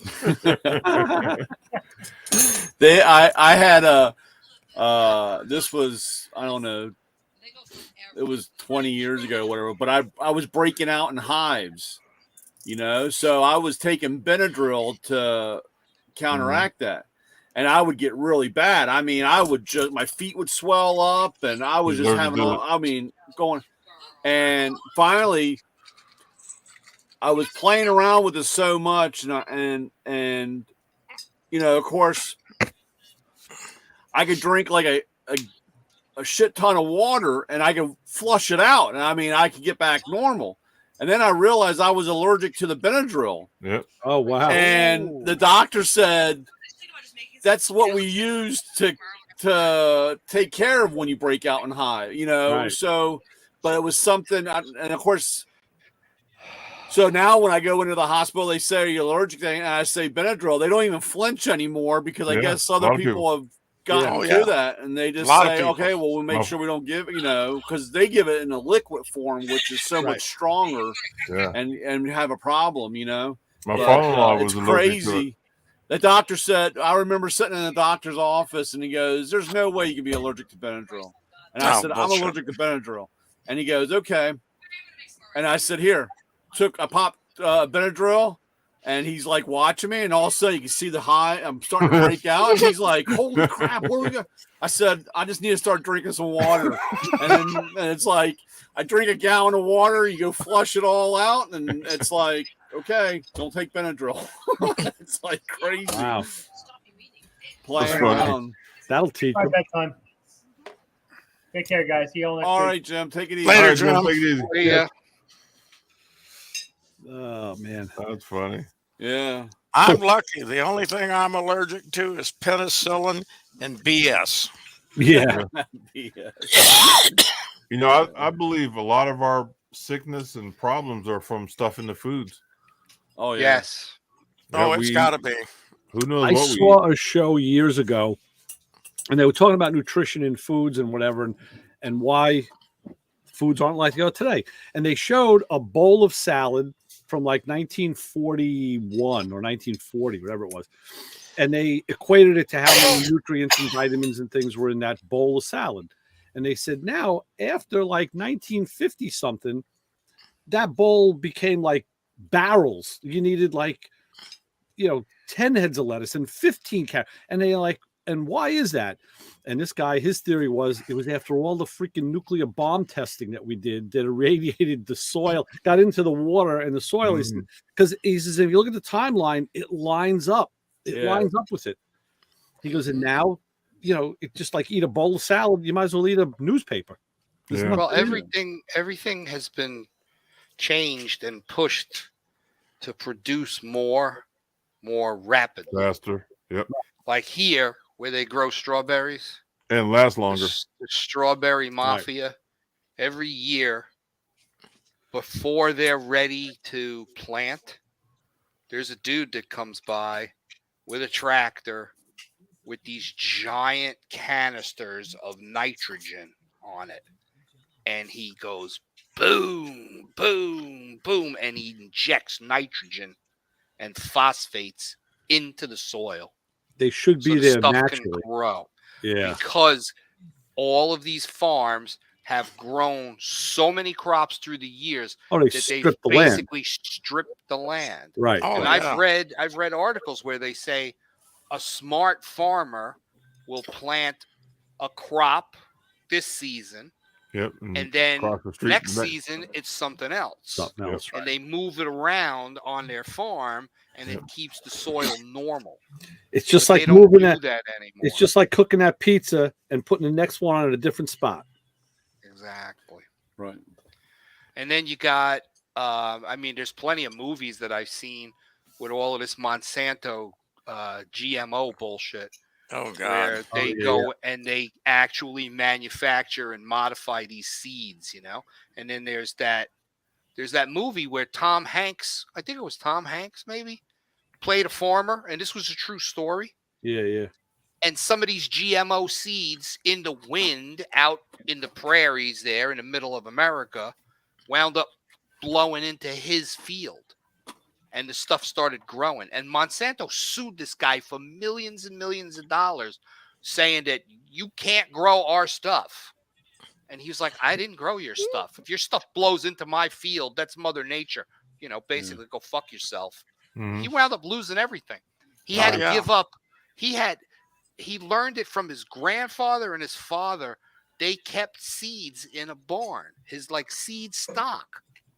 Ones that were good for drought, ones that were good for rainy weather, and the way farmers are, they kind of use that. I guess they use that almanac and they kind of predict what's going on Yeah. and what to plant in order to get a good harvest. Yeah. And he was forced into giving up all of his seeds that started with his grandfather. It was like the saddest movie I've ever seen. Wow. And it was all Wow. 100% true. Yeah. And I was like, that is insane. It was either Tom Hanks or it was Robert. Who was the think it guy might that have been. was? Yeah, what's his name? Robert. De The Niro? guy that was the crew chief on the NASCAR movie. That Well, was De Robert Niro, Duvall. I think. Oh, Robert Duvall. Duvall. Yeah. Yeah. It was either Robert Duvall or it was Tom Hanks. It Was kind of the sounds like my buddy star of the movie. Honda John, who still grows his plants from the seeds he saved from 1975. And Right. he's got the same genetic plants growing Right. that he harvests and uses since the 70s. And it's Yeah. Wow, and that's that's what great. this was all about. I like to And find somebody. I think he was a soy farmer. Oh. I'm pretty sure he was a soy farmer. I like to find somebody that has a real tomato. wow, yeah. Instead of what's being Right. made today. Yeah. The tomatoes we raise today are deliberately designed. Right. I was talking to one of the Mhm. people, deliberately designed to have a really thick skin and very little taste because good tomatoes rot too quick. Yeah. So you harvest these tomatoes, they get bruised up so bad before they can get them into the plant to smash them, they rot. Yeah. So tomatoes now are not made for taste; they're made To the for last. ketchup. Yeah. Did you look at the comments? No. Slingshot 302. All the talk about gluten and carbs. I love carbs, especially 4 barrels. Yeah, there you go. Yeah. He's right. Keith And the Gill trouble was, my in there. uncle was Yeah, my Keith, they got a uncle was- patent on everything. How to yes. keep the little guy down. My Ridiculous. uncle was raising what they call heirloom. Did I pronounce that Heirloom. right? Yeah, Heirloom. yeah. There we go. Heirloom tomatoes. Sure. Heirloom tomatoes. Yeah. My daughter went out when we first introduced my wife and my daughter to him. She goes out in his garden with a salt shaker. And she's eating those tomatoes right off the vine, boy. She's That's just when they're slurping the them best. down. That's when They they're were good. Where are you, Yeah, Justin? You post them, but where are you? Well, Well, his brother came to town. Yeah, his brother came into town. Ah. Yeah, Uh-oh. that He was loves Days of Thunder. Days of Thunder is a good movie. Yeah. I love Rub that on scene in Why the am I barn. not seeing those? Are you on the private Click chat to or on comments. the comments? Go to comments. Comments. Click comments. I'm on comments. I see Slingshot. I think it Yeah. depends on Keith which. Gill's There there. it is. I clicked on comments. All of a sudden, I see him. So Bad Tree Productions. Is he still here? He posted something. 9:50. He posted. have you something. been looking at his stuff on YouTube? I've been hilarious. following him. I love the guy. And I tell you, the stuff he's gone through in the last week, this guy has driven more miles, picking up motors, bringing them back, through tornadoes and all sorts of crazy weather. And, he had that big beard. Now he's shaved. He's just got a goatee. So he's changing it up daily. He goes through a lot. Man, those Iowa boys are nuts. They really are. That's going through some crazy stuff. But, mentioned Mustang before, and it was kind of funny. I had to stop down at the shop in Limbrook to see this a car, a Caprice that they're painting. And I'm walking down the block, and I got my White Castle cup in my hand, and what the shop manager comes out and says, "Hey," he goes, "Oh, you're clean today." I'm like, "Well, yeah." It's, he goes, "Did they call you in?" I'm like, "No, for what?" He goes, "Well, to work on the car. They call you for help?" I'm like, "No, I didn't get called for help." He goes, "Oh, okay. Yeah, it doesn't look like it. You're not dressed for it." So I go in, and I got this. It's one of the guy's father's cars. It's a 65 Mustang. I had it up on the lift, and they were changing the power steering hoses. It's a 289 car. So they couldn't get the pressure hose, the hard line, to go back into the, what do you call it, Brian? What's that? The power assist box thing. The valve thing on the bottom, right? Yeah. And I said to him, it's like a brake line. It's got to line up dead nuts straight or it ain't going in. Yeah. So the kid's under there and he's fighting with. He goes, I can't figure this out. I'm like, so he takes off his gloves and he goes to hand them to me. And my other buddy, Mike, says, "Ray, don't wear gloves." So I'm like, you know what? I took my denim shirt off, hang it up, took off my watch, put it in my pocket. I said, "Let me in there." So, within 5 minutes, within 5 minutes, I'm a greasy mess. The shop manager comes through and he says, "I thought you weren't getting dirty. I thought you weren't." I said, "No, they didn't call me for that." I said, "But I can't resist the challenge." And then I realized we get it started by like a thread or two, and then it would be tight. And we put a wrench on it, and it would move. But I said, my gut tells me I don't like the feel of that. So I took it out. And I looked, and one outside thread, they'd already flattened half of it a little bit. I said, I wouldn't be surprised in this day and age of parts. It's obviously American fittings on this Mustang, but I wouldn't be surprised if the fitting on that hose was metric. Because it took a metric wrench. It took a 14 millimeter wrench. There you go. He didn't take a 9/16. So the one guy says, "Well, listen, what do you think?" I said, "We could get it started again." I said, "Now we could work it in. It's going in straight. It wasn't crooked." I said, "We could send it home." He goes, "Ain't my car." So I got it started, and he went in there with wrench, and it worked. It's the flare on the tube that does the sealing. Right. That's what I said. I said, as long as the flare bottoms were good. And luckily, at the end of the day, it worked. It was fine. Hydraulic brake line flares kit taps. Oh, a tap. Yeah, that's those are lifesavers. Nice. These are for thread straightening out. Right. They come in a kit? Yeah. What was it, like 3/16 quarter? They have 6 millimeter, quarter inch, 3/8, 5/16, 3/16 by 20 by 24 and 3/16 by 1. Wow, it's a pretty good kit. Yeah, they also have it on the other end is so like if you had the brake hose, right? The male you part. have a male and female version. Wow. That's smart. I can't tell you how many times it's saved Friday afternoon putting something back together, and just like you said, Ray, before you could get them all cleaned up, straightened out before you go to put it back together, and instead of fighting it and screwing it up. Cross thread them relatively easy. Yeah, doesn't take a lot. Yeah. What's the number? Guys, I got to jump ship. All right, Lewis. All right, man. All right, thanks. Enjoy driving your bus. I mean, the city bus. Yeah. Those are from LTI Tools. It's LT993. Okay. Coolio. All right, guys, have a good week. Thanks. See you next week, Lewis. Oh, man. Yeah, I've been cleaning out and getting reorganizing the toolbox. I've made a pretty big dent. I've got the Mustang is like halfway unburied and cleaned out, so I'm making some room. Nice. I'm actually I'm trying not to, but I think I'm going to get another. I think I'm going to order another toolbox. I got just repo one. yeah. Well, I got let's see here. Do you have different colors, or you buy all the same color all the No, time? I got mine are all blue. I mean, I got the blue with the chrome. I like I've that got blue with the 20, almost 38 feet. Oh my god! Hey John, is So- that you got is that your bad hubby cage? You got to sleep in there when you're bad? Yeah, no. We had the cat that lives in the bar. Ah, the We tiki had some bar? like, yeah. We had some really cold weather for a bit. Yeah. And Bar was like, we need to bring that cat in, Uh-huh. and I'm like, when's that cat gonna die?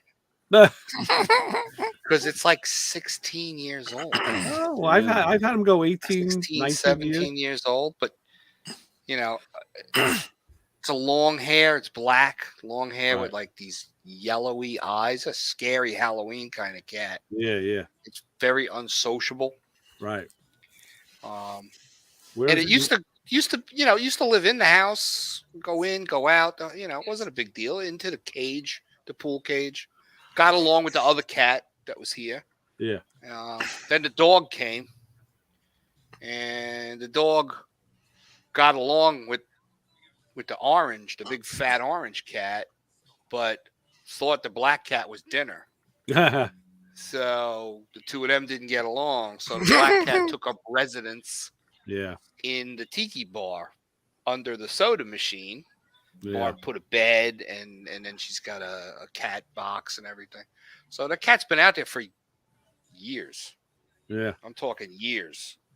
And she never brought that cat in till now.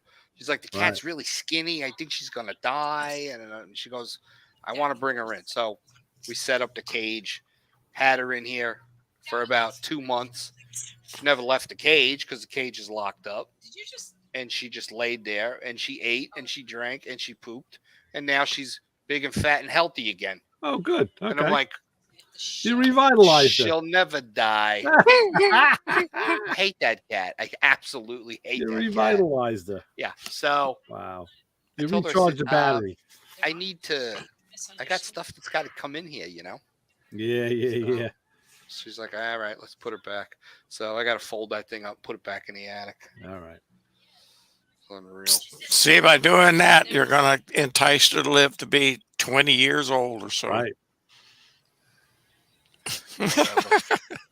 I don't feed her. I don't change the cat box or nothing. It's not. So you want that cat? It's your deal. I got nothing to do with it. And that's it. So Brian, that's good news that the Mustang's half uncovered, man. That sounds great. You got to send some pictures. I'm getting there. Hopefully, like I said, I got the other day I picked up a couple of I have 2 small block motors, and they were sitting on wood. I made they're a wood block that the thing I can't move them around, and that's the only problem. Everything has to move around in the garage. Oh, you should get these stands that I have. Yeah, well, I got 2. I got them sitting over that this weekend. They're not real expensive, and they got wheels on it, and the motor bolts right on. Done deal. Yeah, I got 2 stands the other day, and that's my project this weekend.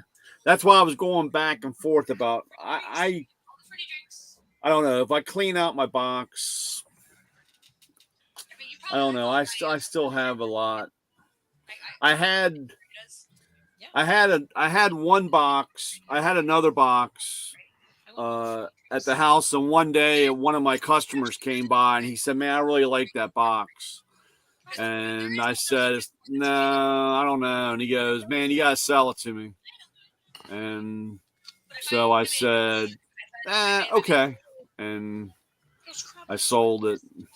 And now, like I said, now here I am. I'm like, man, I need to get the other box to put back in. I got a little bit of a hole in the middle of my section of boxes. So, and then, the only reason why I thought because when we came out with the white box, white. I love the blue and chrome, and I'm very fond of that. The But white that with white blue. box, huh? White with blue is real nice. Yeah. And when they came out with the white box, I said, well, maybe I'll sell all mine and get some white ones.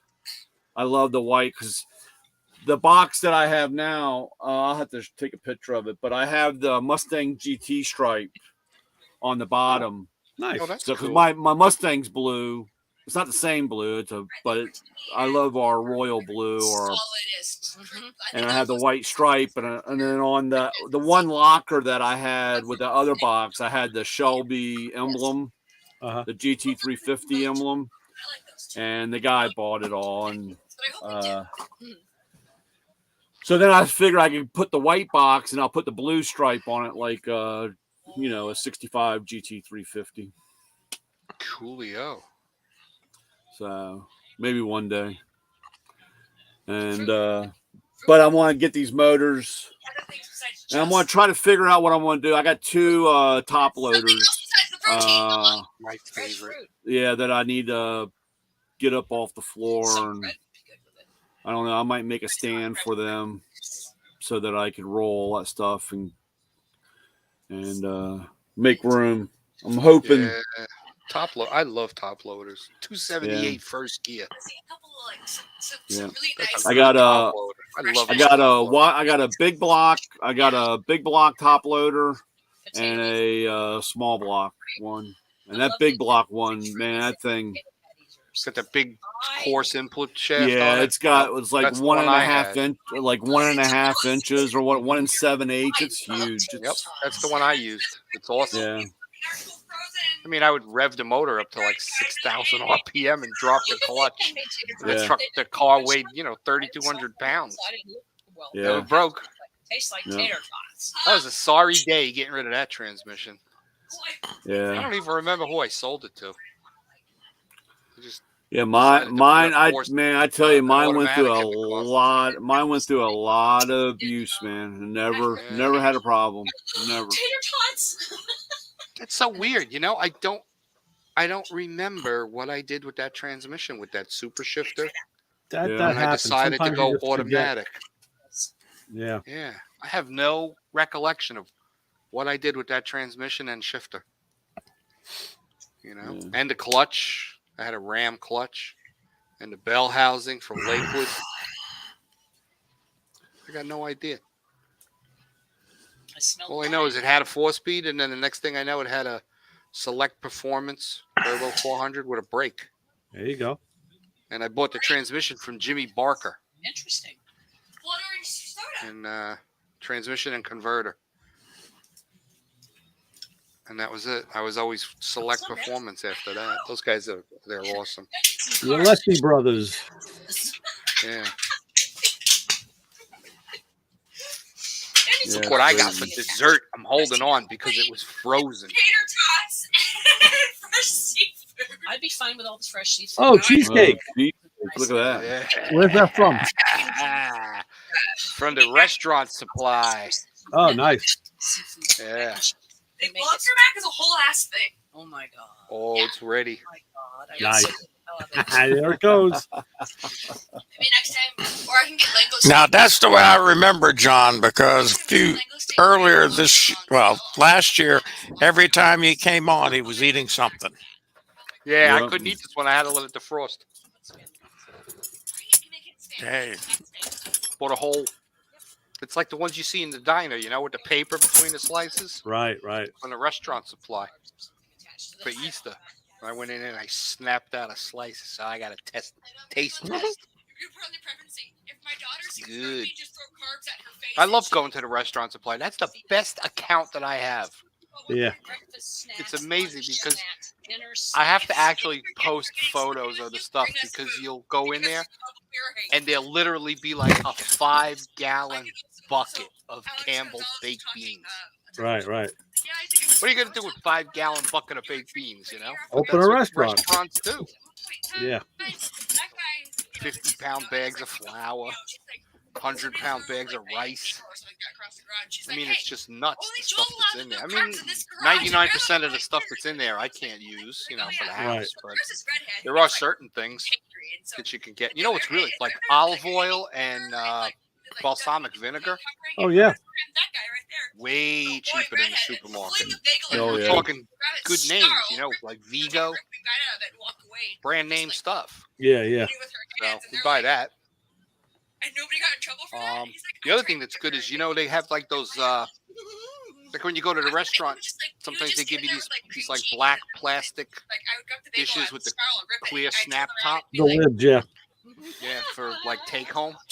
Uh-huh. They have all different sizes, all different shapes. It's like a box of 200 Oh, wow. for like $16. Yeah. Dish and top. some of the trainings learned. So we buy those to put all leftovers in. Last you forever. Yeah. You throw them in the dishwasher, they clean up, and if they get crappy, just toss them. Here I go. Okay, cool. Thank you. Oh, thank you. And I would just start eating in the middle of my sentence without realizing that they're feeding me, so I don't yell at Good. anybody. There you go. It took me about a year to figure out what everybody was So what do doing. you think about the Hawks in Northport? Everybody Oh my was doing God, it. right? That hawk, they can't get rid of him. I couldn't figure out Just why hacking people? people. It's crazy. It's like a scene from The Birds. Yeah, right. Those are big birds too. They are not small. Whoops. This is really good. That's good. I didn't bring a fork. Back down those glasses again. Don't give her. Why do you need to waste time with a fork? Right? It's got a really good crumb bottom. That's nice. I like a graham cracker bottom. I like That's the. what this is. Yeah, that's what I like. That's how I like it. That's awesome. I guess I won't be making a Sammy at midnight. Yeah.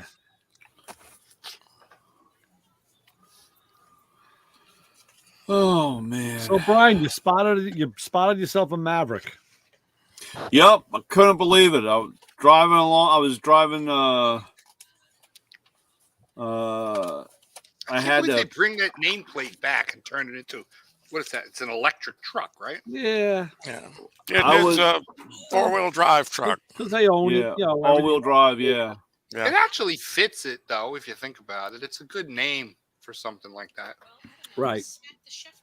I had saw something about it, and I was like, oh yeah, and of course, I have a Ford dealership I go to, so I remember, seeing the new Bronco or the new Mach E. Actually, I have a Mach E story to tell you the other day, but I hadn't seen the Maverick yet, and I had completely forgot about it.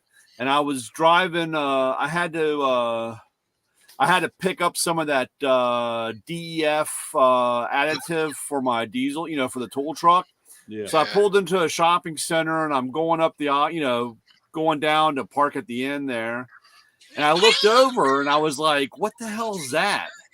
Because the back window in that is like super small. Then, of course, it has a little cutout for the window to open, like a thing. Yeah. And then and of course, I like that gray. I'm not going to lie. I kind of like that gray, that battleship gray color, Uh-huh.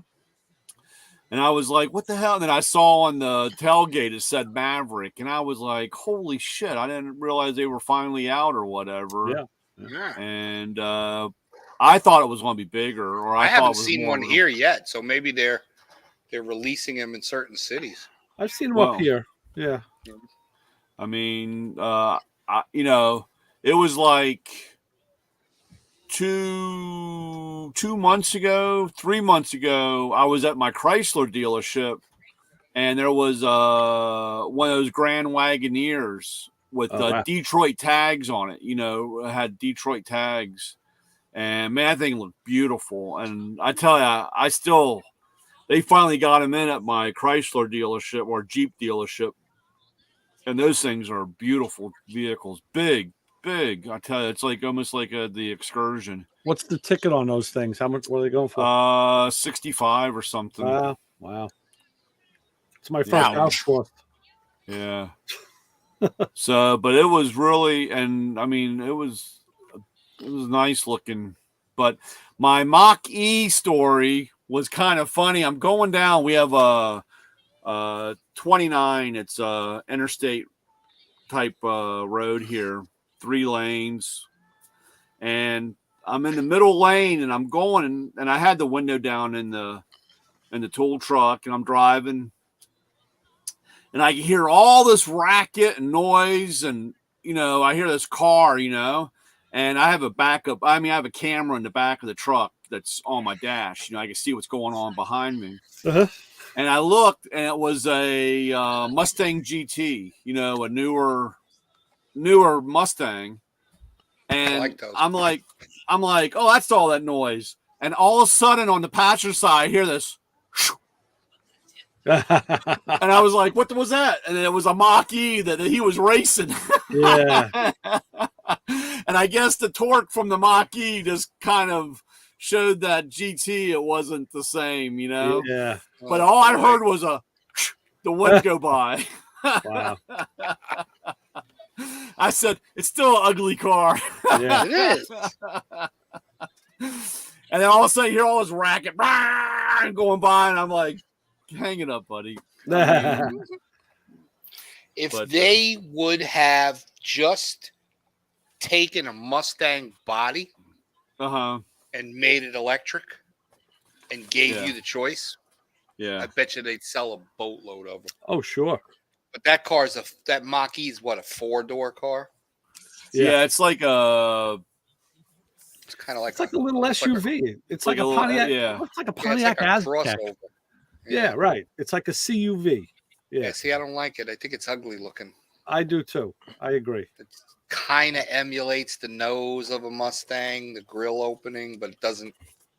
It's only like a 75%er, Right. Yeah. But if they did that, all of these companies, if they were smart, they would take their performance car. Chrysler could do it. Dodge could do it. Chevy could do it with the Camaro. Ford can do it with the Mustang and build electric ones. People will buy them. Yep. And it'd be no shame because it's still a sports car. Yeah. Just can't go anywhere with it. So, but I thought that was, when I heard that, I was like, what the hell? Yeah. I was like, damn, I wish I had my dash cam up. 'Cause I also got I usually have a dash cam going, and I got a dash cam Barb got me for Christmas for the Firebird. I haven't opened it yet. My daughter got me one. Set it up and stick it in my truck. My daughter got me one for Christmas too, and the same thing. I haven't. She got the wrong memory card for it, and then she got the right one like a month later. But I still haven't set it up. Yeah. Yeah, it's funny. I don't like having wires hanging. Is the problem, Yeah. You can build it in. You don't have to have the wires hanging. I did that with my the satellite radio. I actually snuck the wires through all the way through the dash under the bottom. I really, but I like it on my box truck, my motorhome. Yeah. Because people think that 30-foot truck will stop in the same distance as their little, of course, whatever it is. Absolutely. Yeah. So I have that. So the first one that causes me to rear end them, I can hand them a copy to the cop and say, look at this son of a bitch. He pulled in front of me and stopped. And this thing is not going to stop in the same distance as a Honda Accord. Sure. It's 30,000 pounds. Yep. That's why I got mine. I had something very similar happen, and after that, the only problem is I've had so much. I mean, I've had sitting at intersections. I had a guy trying to beat the red light and T-bone a lady that was in the intersection. Of course, they all ended up in front of me. And of course, you're sitting there, and the cop shows. Of course, he sees the camera, and then he wants your camera. Then he wants to see and it's like now you're involved. Right. I mean, and it's good. I mean, to a point, but next thing you know, it's just Take it, give them the memory card and say, here, take it. I'll get another Yeah. one. Yeah. They're testing a system in the next county, like AI for stoplights and intersections. Uh-huh.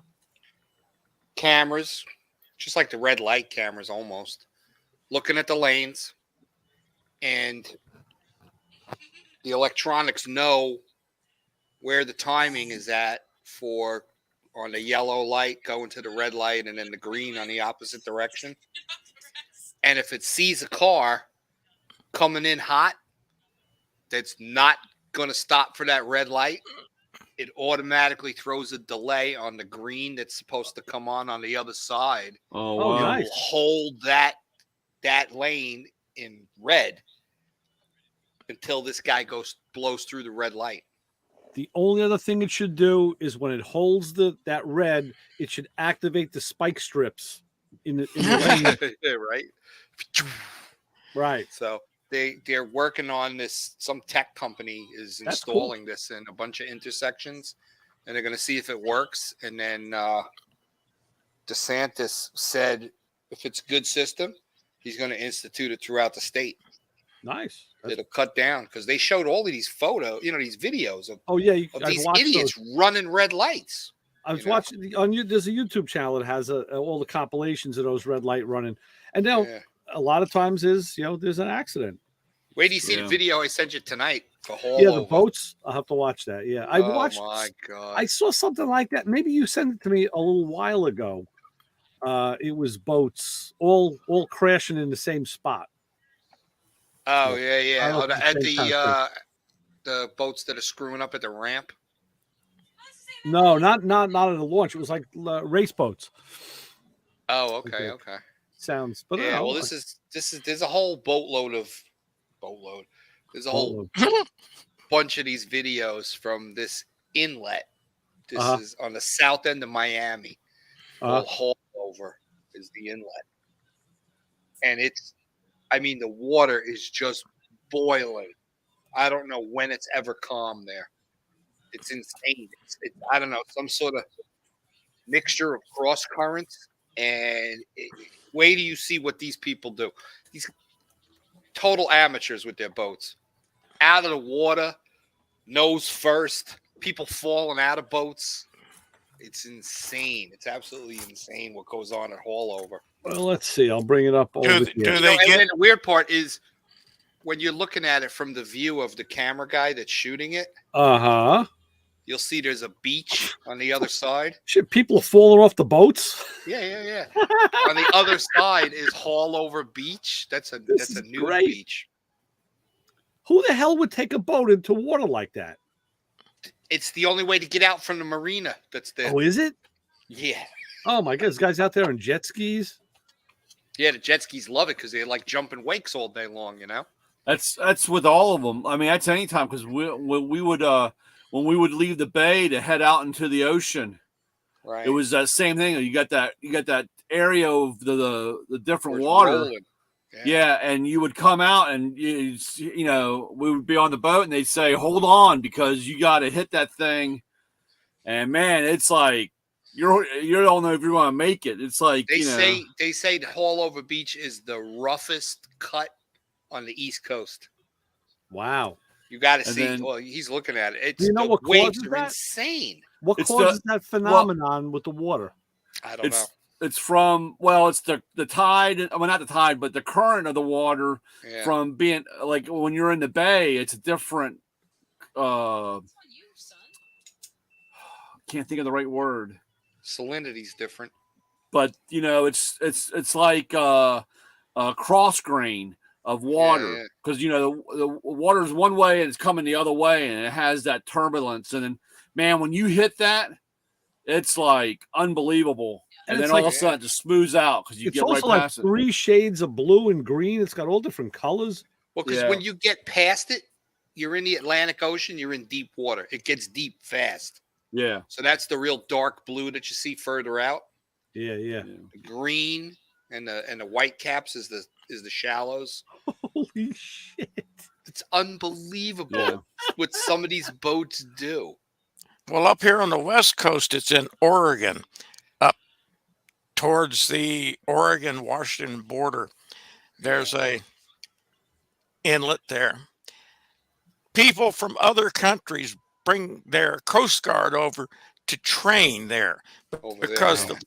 the water is the 50-foot Coast Guard boats or whatever they are.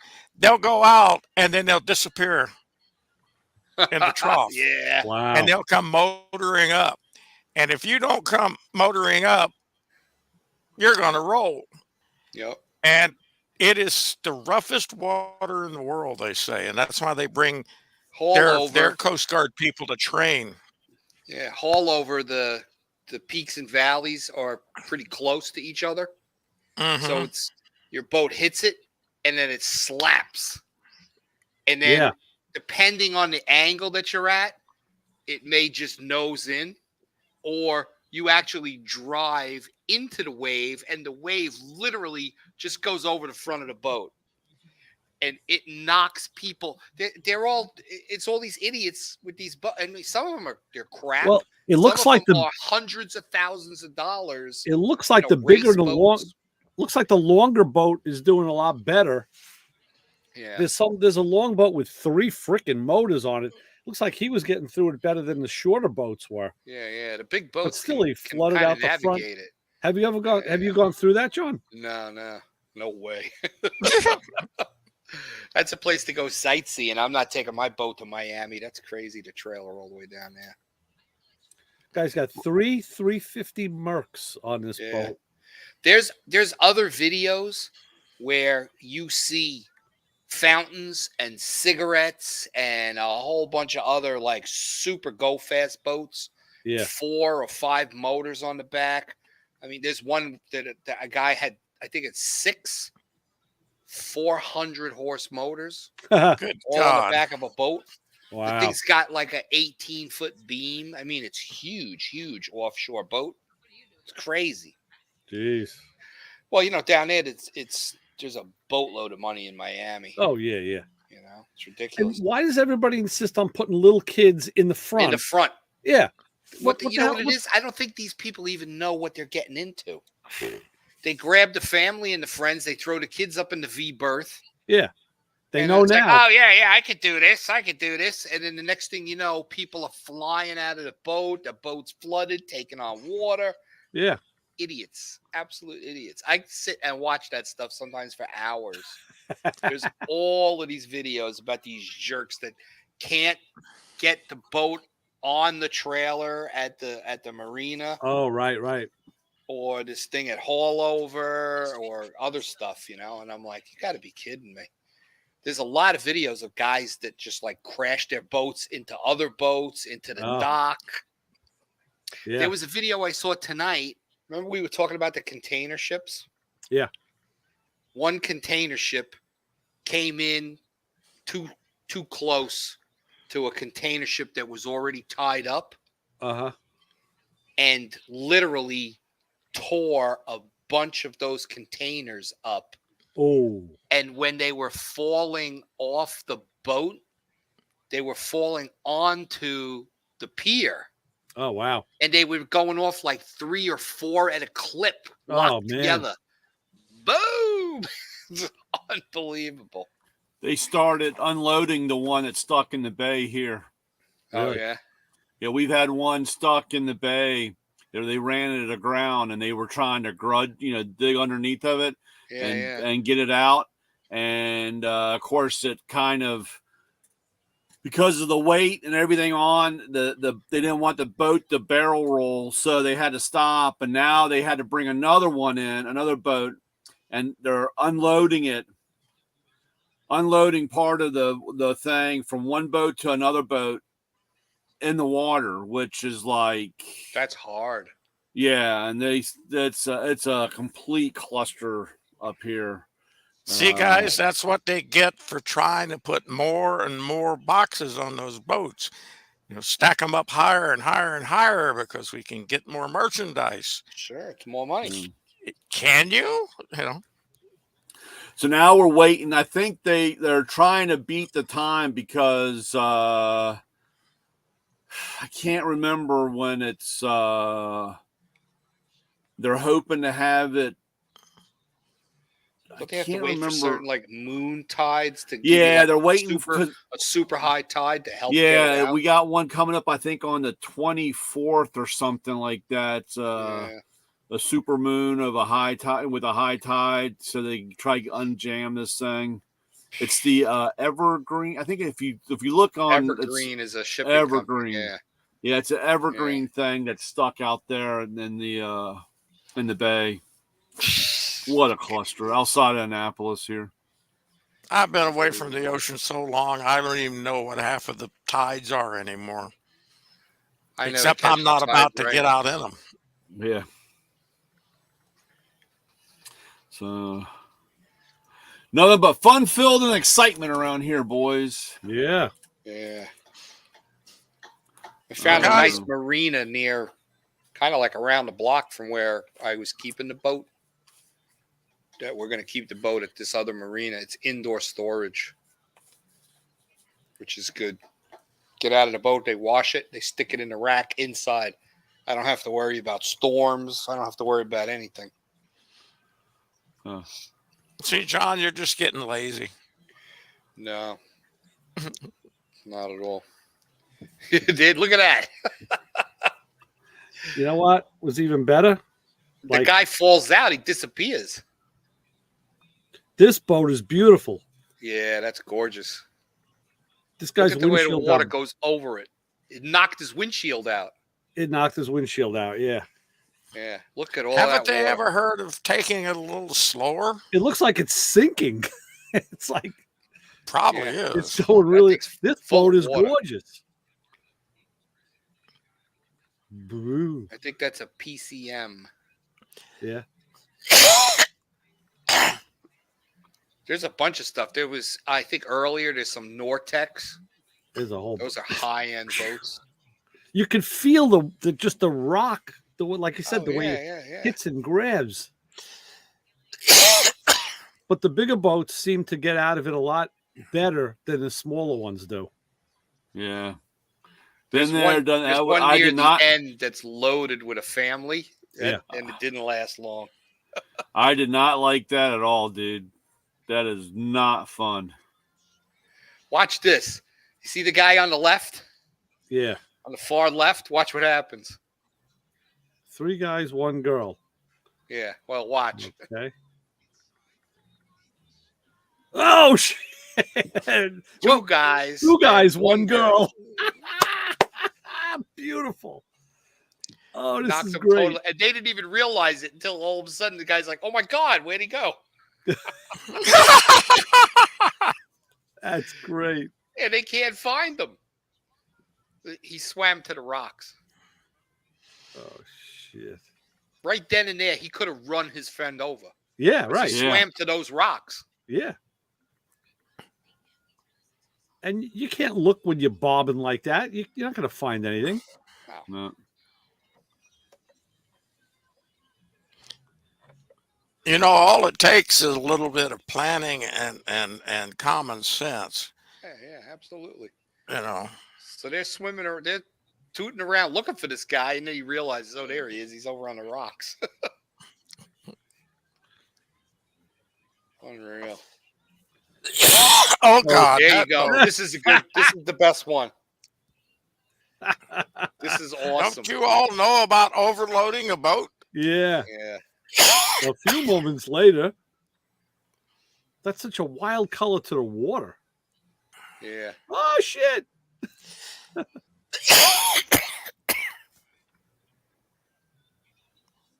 Now they decide to get their life preservers on. Yeah. Yeah. They're all in the water. That's the end of this boat. With his hands. Right. I can't swim. My wife and I went on a scenic tour up in Oregon, and the captain of the boat said, "You all don't have to put on life preservers." I said, "Look, I'm old and that water's cold, and if I fall in, I might be knocked out or something. I ain't gonna drown." Okay. This is great hand bailing.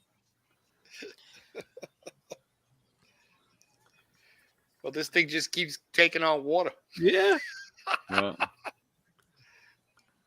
Does he even bother to reach for the bilge pump switch? I guess not. It's probably a rental. I wonder how many life preservers.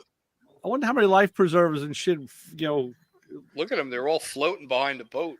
Yeah, I wonder how many of them like end up on the beach or something. Yeah.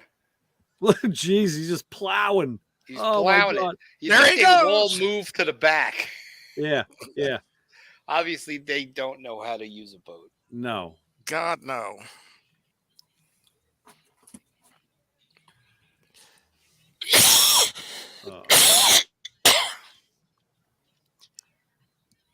He's using a cup. Oh, fuck. That boat is full of water. And I don't see the bilge pump pumping anything out of that boat. No. And they send over the emergency crew. Look at the flags on the emergency Yeah, the boat. Trump patrol.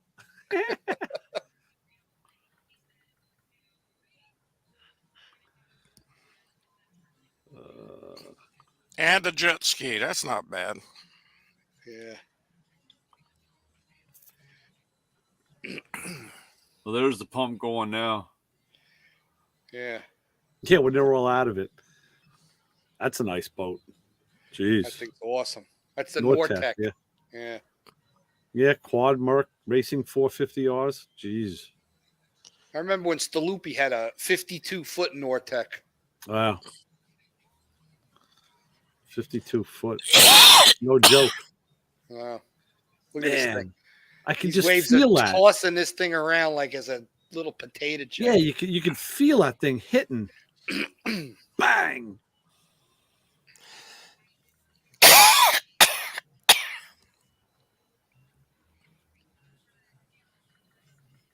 Jesus. I mean, it's one thing to go through it and then go out and have a nice day, but you got to come back through it again. Coming back a lot of times is easier.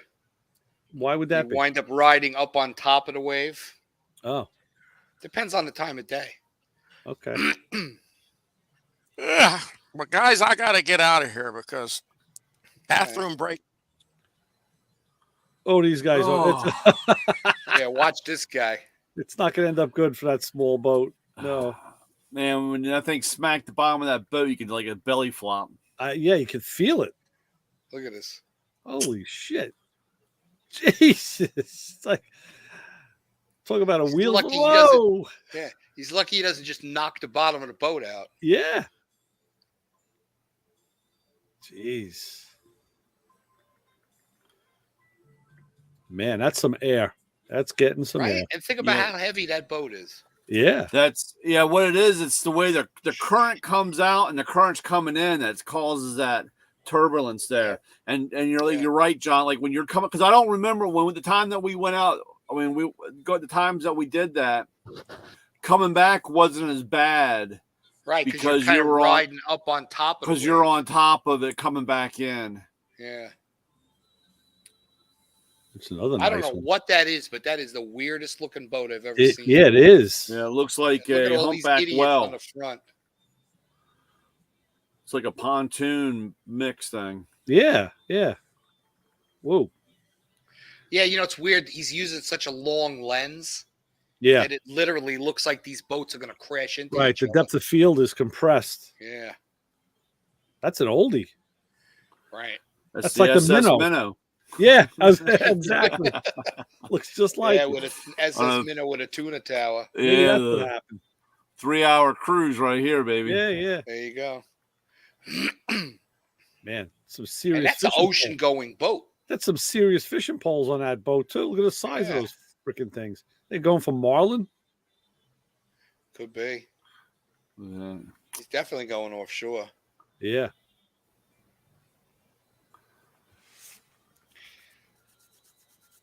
Wow. It's unreal. Haul over inlet. That is the place. Wild. Nuts. I remember when I had my boat and we kept it over in Moriches Bay. Yeah. And we'd have to go out Moriches Inlet. Right. which, Moriches Inlet didn't exist until the hurricane. Yeah. It cut right through Fire Island and made Right. an It inlet. bisected it. Yeah. Yeah. And that place was always turbulent as hell. Uh-huh. And the inlet was like at a 45-degree angle to the shoreline, Uh-huh. to the waves. So you'd come in and you would do this. Oh, that's a lot of fun. Trying to get out, Coming back, depending on the time of day, you were riding the waves. And I remember coming up the backside of the wave, and then it's cresting under the boat, and it feels like the boat stops moving. Yeah. And you're actually just riding the wave like a surfboard. Wow. And then down. Nuts. I was afraid. On that one, because I was like, whoa, this is new to me. That's crazy. Yep.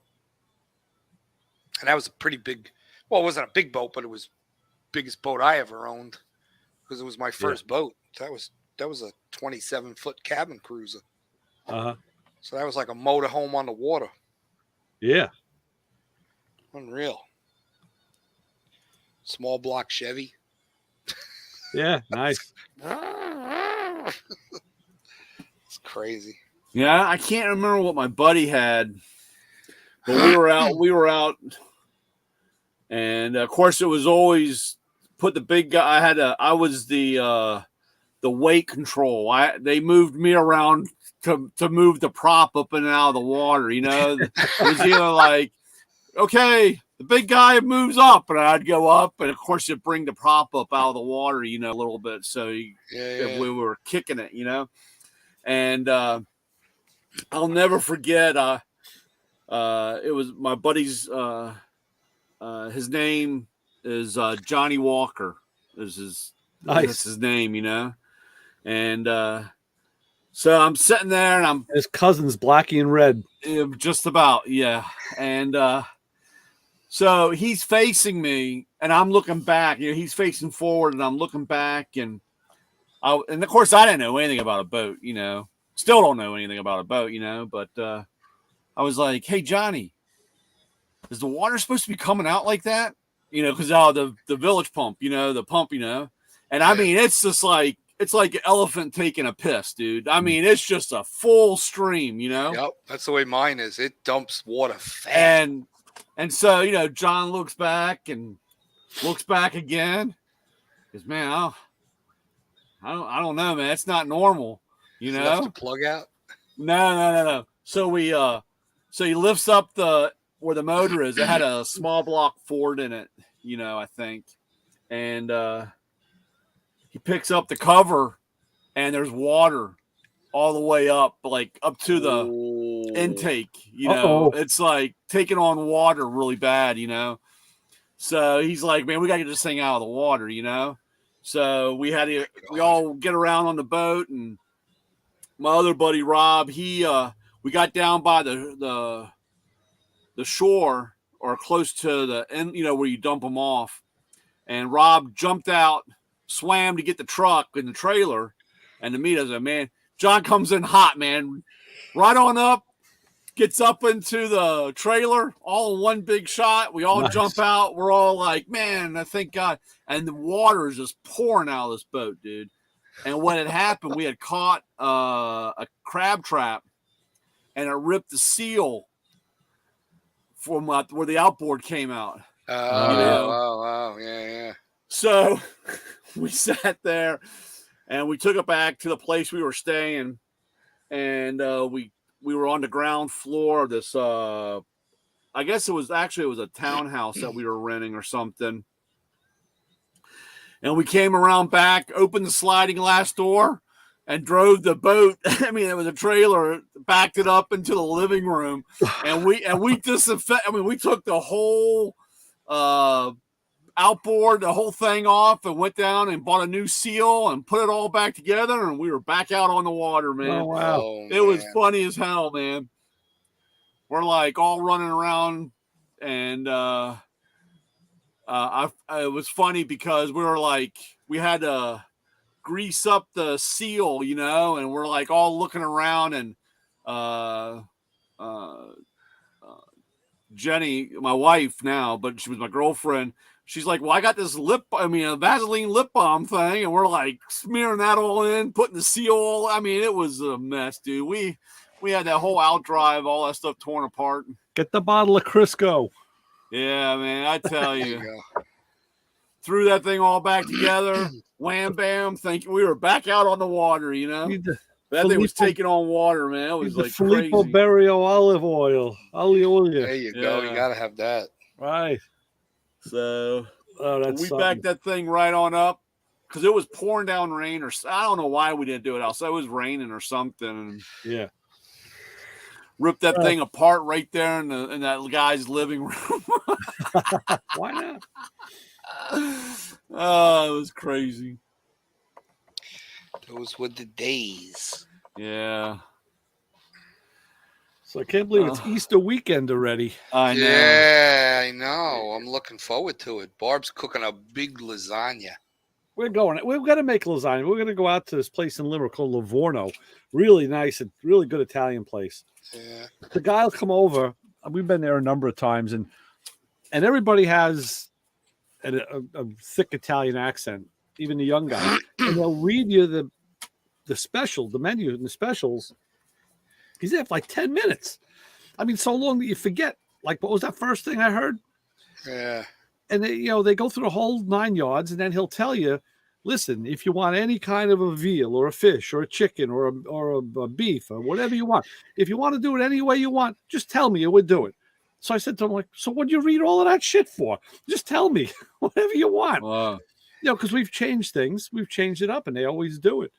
So it's like, you can stand here and talk, but, My mom wanted to do a ham and everything, but she had just gotten back out of the hospital. So we're bringing barbecue. Okay. Barbecue's awesome. Linda was going to make a ham, and I was going to make a lasagna. And then she asked the two girls, like, okay, she goes, I'll throw it to them. I'll see what they want to do. We could stay home, we'll cook and stay home, or we could go out to a restaurant. So it ends up the younger one who's home. We knew what they were going to say. The young one's like, oh yeah, let's stay home. We'll do it here. The old one's like, no, let's go out to a restaurant. She loves going out. Yeah. And give me that drink menu. It's like she's ordering these giant drinks, whatever the fuck it is. Like, Yeah, we have no surprise. we have a barbecue place that, I mean, me and Jenny first started dating, we always went, and they ended up doing our wedding and all of our family events. I mean, we've been going to this place since day one of this place, Yeah. And my mom goes, man, I could really go for some. I told Mom, I said, look, there's no reason for you to, do a ham, go through all that. It's just, you're not, you just don't need to do that. I said, we can do one of two things. We can have Chinese or barbecue. What do you want? And Chinese barbecue. She's like, well, I like Chinese too, because we have a pretty good Chinese place. And she goes, haven't had barbecue in a while. And I said, all right, barbecue it is. So there you go. I got to get together with Tori. We're supposed to go out to some really old school Chinese place by him out in Babylon. Oh yeah. Yeah, we got to get together and do that. We've been trying to do that for a couple of years now, but then COVID fucked it all up. But nothing like a big portion of pork fried rice with a whole bunch of duck sauce in it. Yeah. Up, yeah. Right? Exactly. Barb gets all pissed off. I make her buy that jar from that company, Die Day. Yeah. Right? Seen that. Yeah. And then I pour that stuff in there. Yeah. There's a gazillion calories in it. Whoa. What are you crazy? And then she no, gets it's not. Tell, have you ever seen a fat Chinaman? Come on, they're all exactly. And then she gets me the spare ribs that aren't on the bone. Yeah. Boneless ribs. Right. And they got that like red tinge to them, and they got the sauce on them. I swear it's transmission fluid or something. I don't know what it is. I don't know what it is. She'll order me the dinner that's got that. Yeah.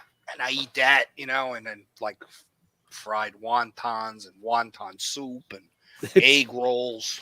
it's funny because Linda started she'll make like spring rolls from scratch that are out of this world. But then she'll make every once in a while for dinner. She'll make like she calls them Oriental meatballs, and then it's some Oriental recipe, but they're little meatballs, and then you cook them up, fry them up, and she's got these 3 different sauces, these Chinese sauces. One of them, and it's funny because I tell the girls like, I said I want the transmission fluid and I want the 90 weight, and give me some of the regular motor oil because they're different colors, like brown. Yeah. Darker brown, and then there's one that's like the red. It's the chili sauce, like that's the transmission fluid. Yeah. And I'm like, Dad, what are you talking about? I'm like, come on, that's what it is. It's tranny fluid. It's good for the meatballs. Don't worry, it's Steven. When the girls they do Chick-fil-A or whatever, and they say, Dad, you want any sauce? I say, I want Polynesian fluids. Nice.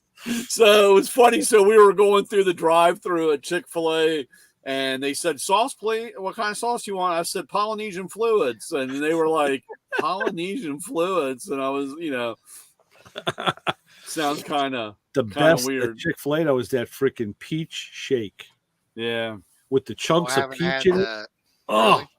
And it was funny because I haven't been in Chick-fil-A in a couple of years. Yeah. My niece and her husband, they lived there in South Carolina, and they came up a few years ago, and Rick, he hands me a cooler. It's like a small cooler.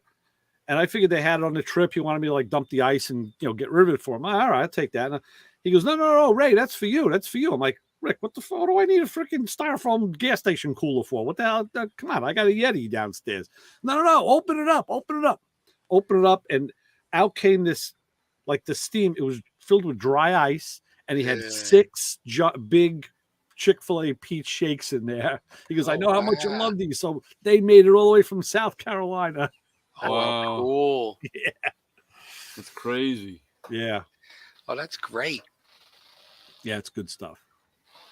But I don't. You get those whims. Just the other day, it was last Friday. We're sitting here. It was a nice day, and I told him this. Yeah, well, I'll have something for lunch. She goes, oh yeah, I've been thinking the same thing. You want me to make you something? I'm like, no, I feel like having a Nathan's hot dog. I just want to have a Nathan's hot dog, and the French fries. So she's like, yeah, let's go. So we jumped in the truck. Long Beach. Yeah, we went to Long Beach. It's in Oceanside now. They moved it Oceanside, up. It's a smaller one. But so we had Nathan's. And then the other day I had to go to the shop to look at that car. I'm thinking, man, I really haven't had White Castle in a while. Gotta go to White Castle. And that was the day I went to the White Castle. I was like, yeah, just gotta have those little burgers. I still haven't gotten in that place. It's packed all the time. I'm not surprised. It's ridiculous. They need more of them. Yeah. Yeah. They were going to build one here on Sunrise Highway in Belmore. It was a auto repair shop that closed up, and they took it down, did all the abatement for all the groundwater shit, and they wanted to put a White Castle there. And there's houses behind it, and the people freaked out and protested and put up banners and sticks, and I'm like, what the hell? What's the big deal about? They're going to put something in there, and they're like, well, it's going to bring a bad element. I'm like, really? It's like every bad town in the world has a White Castle in it, so they don't have to go out of town to get it. So, really? And they didn't do it. They didn't build. But now I saw maybe it's because they didn't want the fact that they're open 24 hours a day, and at 2-3 o'clock in the morning, that was they're part stumbling in there buying a sack, because we used to do that. But if you're driving through a drive-through, you're not even getting out of your car. You're going to drive through and you're going to get there. But there is going to be somebody's going to throw garbage on the street. There's no two ways about that. Well, we used to go to and I wonder if it's still there. I would guess it probably is. Right on the corner of Jericho Turnpike and Comac Road, right next to the Comac Motor Inn. Yeah. Wait a minute. It's a big White Castle. I have to ask my sister if it's still there. I don't know if that one's there. I don't know. But that's where we used to go because you'd go to all of the clubs in Smithtown and Comac.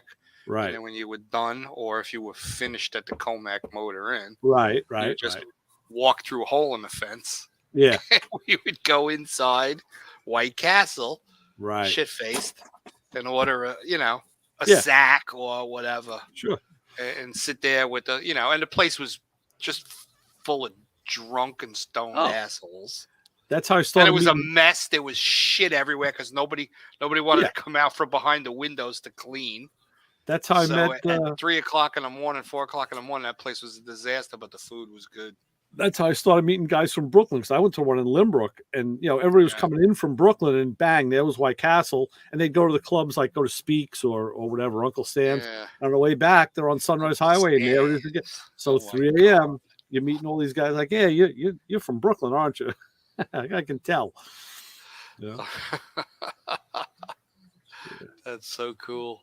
Yeah. So yeah, had those two whims, and Yeah. I miss those days. you got to do that when you get the chance, Yep. Yeah. Unreal. That's cool. Or every now and then we would take the trip to Coney Island and go to Nathan's Right. there. Yeah, I used to go into the aquarium. I used to take the kids to the aquarium when they were little Yeah.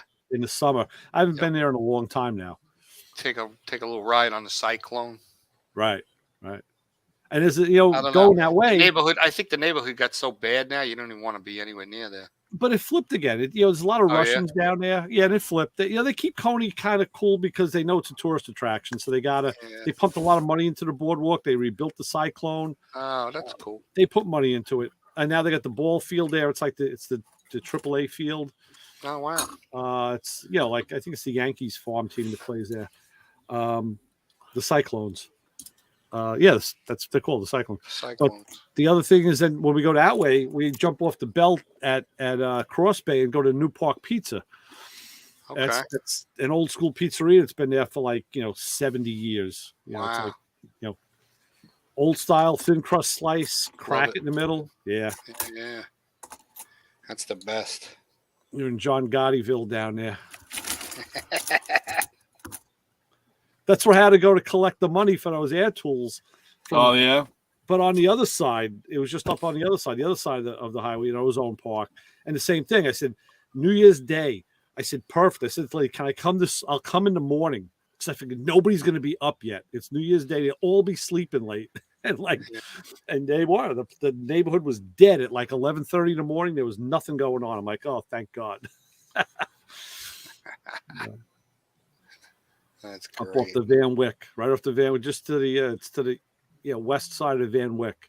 It's like, ain't gonna be here at night, that's for sure. Yep. Sketchy deluxe. Sketchy deluxe. Oh yeah, fucking crazy. Well, kids, You had enough?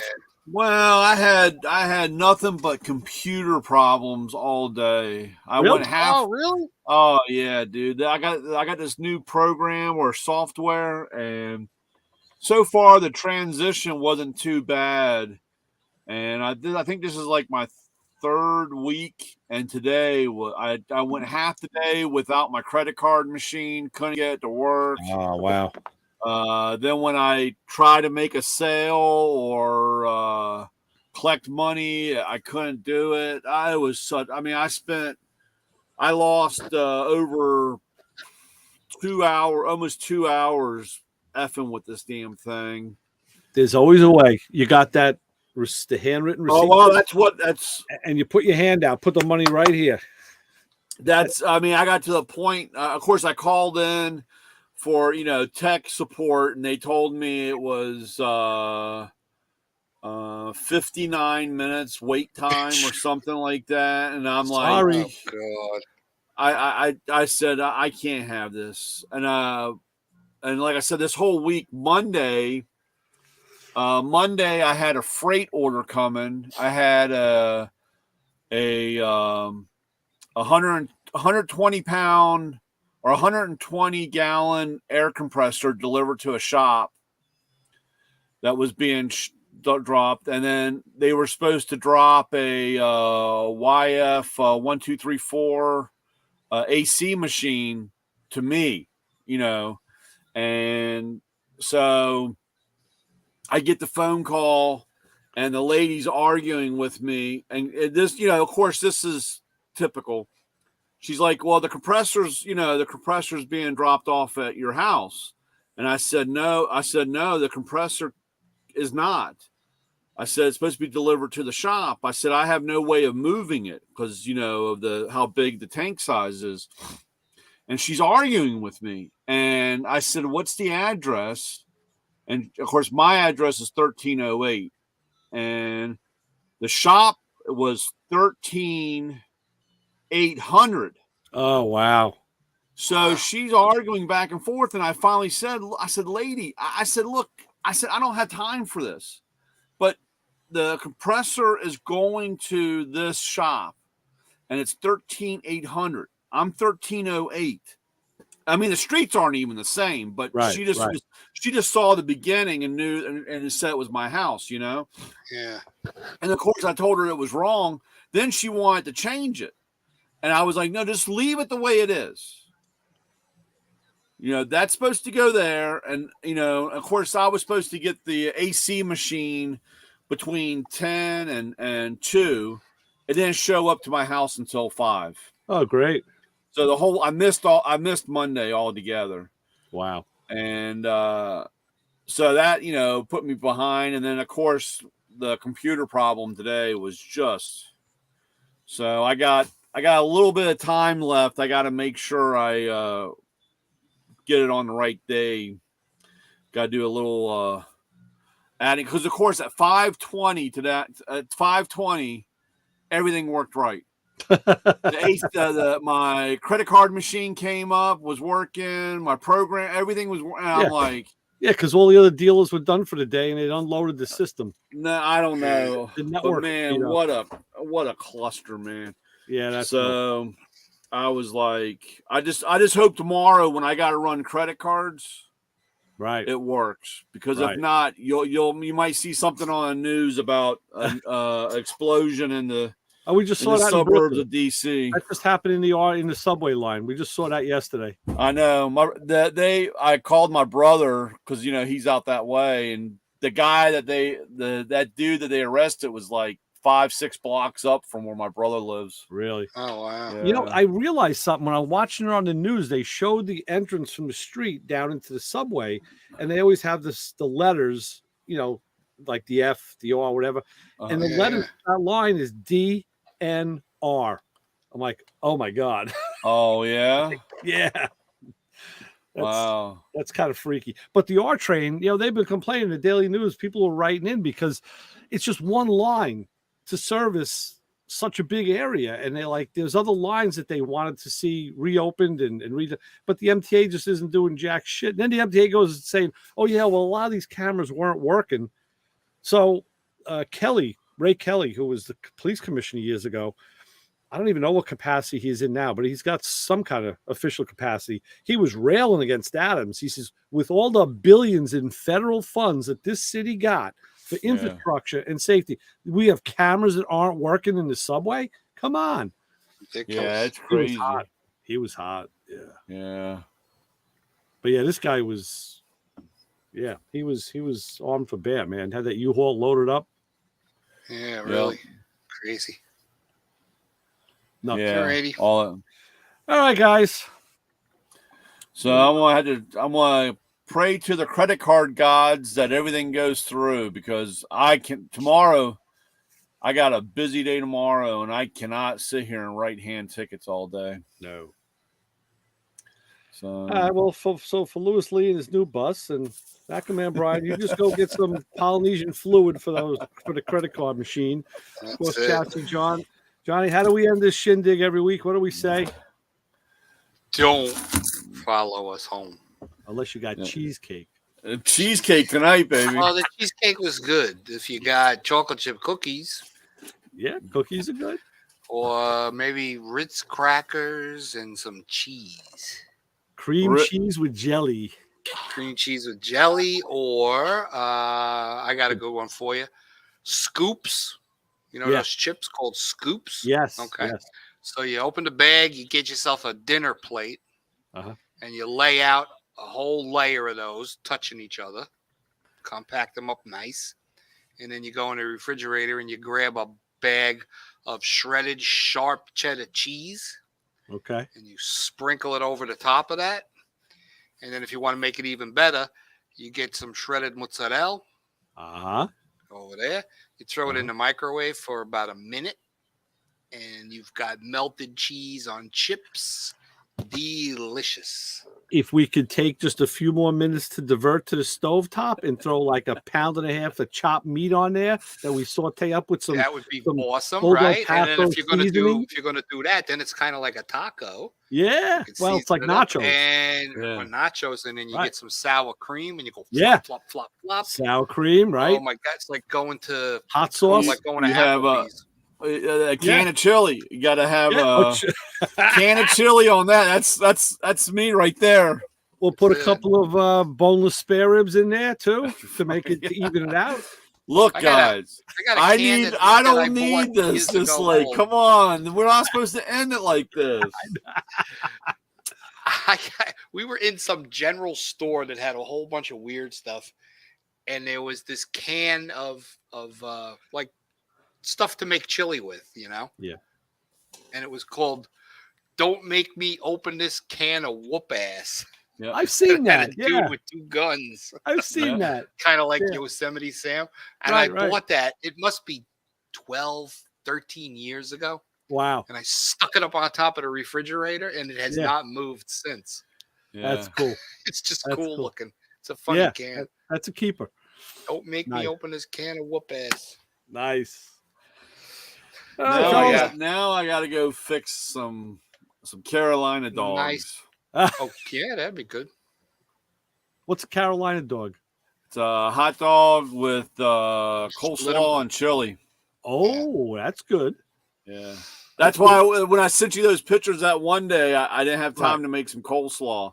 Yeah, yeah. You probably didn't put the two together. I usually No. have Carolina dogs. That's a Coleslaw's while ago. very- I love coleslaw. Yeah. Me too. You know, I love the diner coleslaw. They bring you a little cup of coleslaw with the pickles. Yeah, Yeah. And like, and everybody knows they give it all to me because no one else will eat it. They're like, Yep. no, that stuff is in there. That's terrible. I'm like, kidding me? From a diner, this stuff is like choice. It's creamy. I'll have to get you the 5-gallon bucket, No, yeah. put it on dry ice, and ship it to you I know from the restaurant supply. I've seen. They those. have like 4 different kinds. but the diner always has the best. You know. Yeah, Ray they sitting get there 'em with from a the spoon, restaurant just supply. eating coleslaw all day. I mean, I take God. everybody else's. Well, I got to put salt and pepper on it. I got to put Yeah. salt and pepper. I mean, the girls like the pickles, but I'll get one of them at least. But I eat that coleslaw, man. I love that stuff. It's, Yeah. oof, that's That's a perfect cool. way to start. When you know they're cooking that burger platter, Oh know? boy, Yeah. you know, nothing like a diner cheeseburger platter at the 2 best. a.m. the best. Yeah. I like getting the patty melt too. That's one of my favorites. That's another good one. I love the patty melt. But you know that's cooking in the kitchen, eating that fucking coleslaw.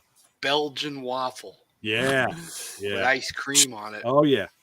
With fried chicken and some honey. Hey, that's good too. I found That's out terrible. when I make my Carolina grits, my authentic grits, of course, there's salt, pepper, and a ton of butter in there. But I found once you put it in a bowl, maple syrup. Put maple Yeah. syrup on it and mix it. Oh my god, it's just a perfect taste sensation with the grits.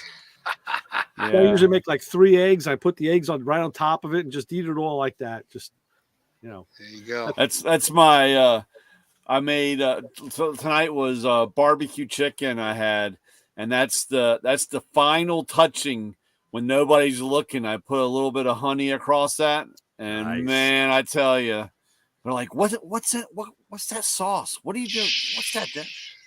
right. These are Don't worry things. about it. Don't worry about it. Yeah. All right, man. Okay. Now you got me all hungry. I know. Thanks. Talk to you all soon. All right, All right, guys. see Be you safe. later. Watch out. And broadcast.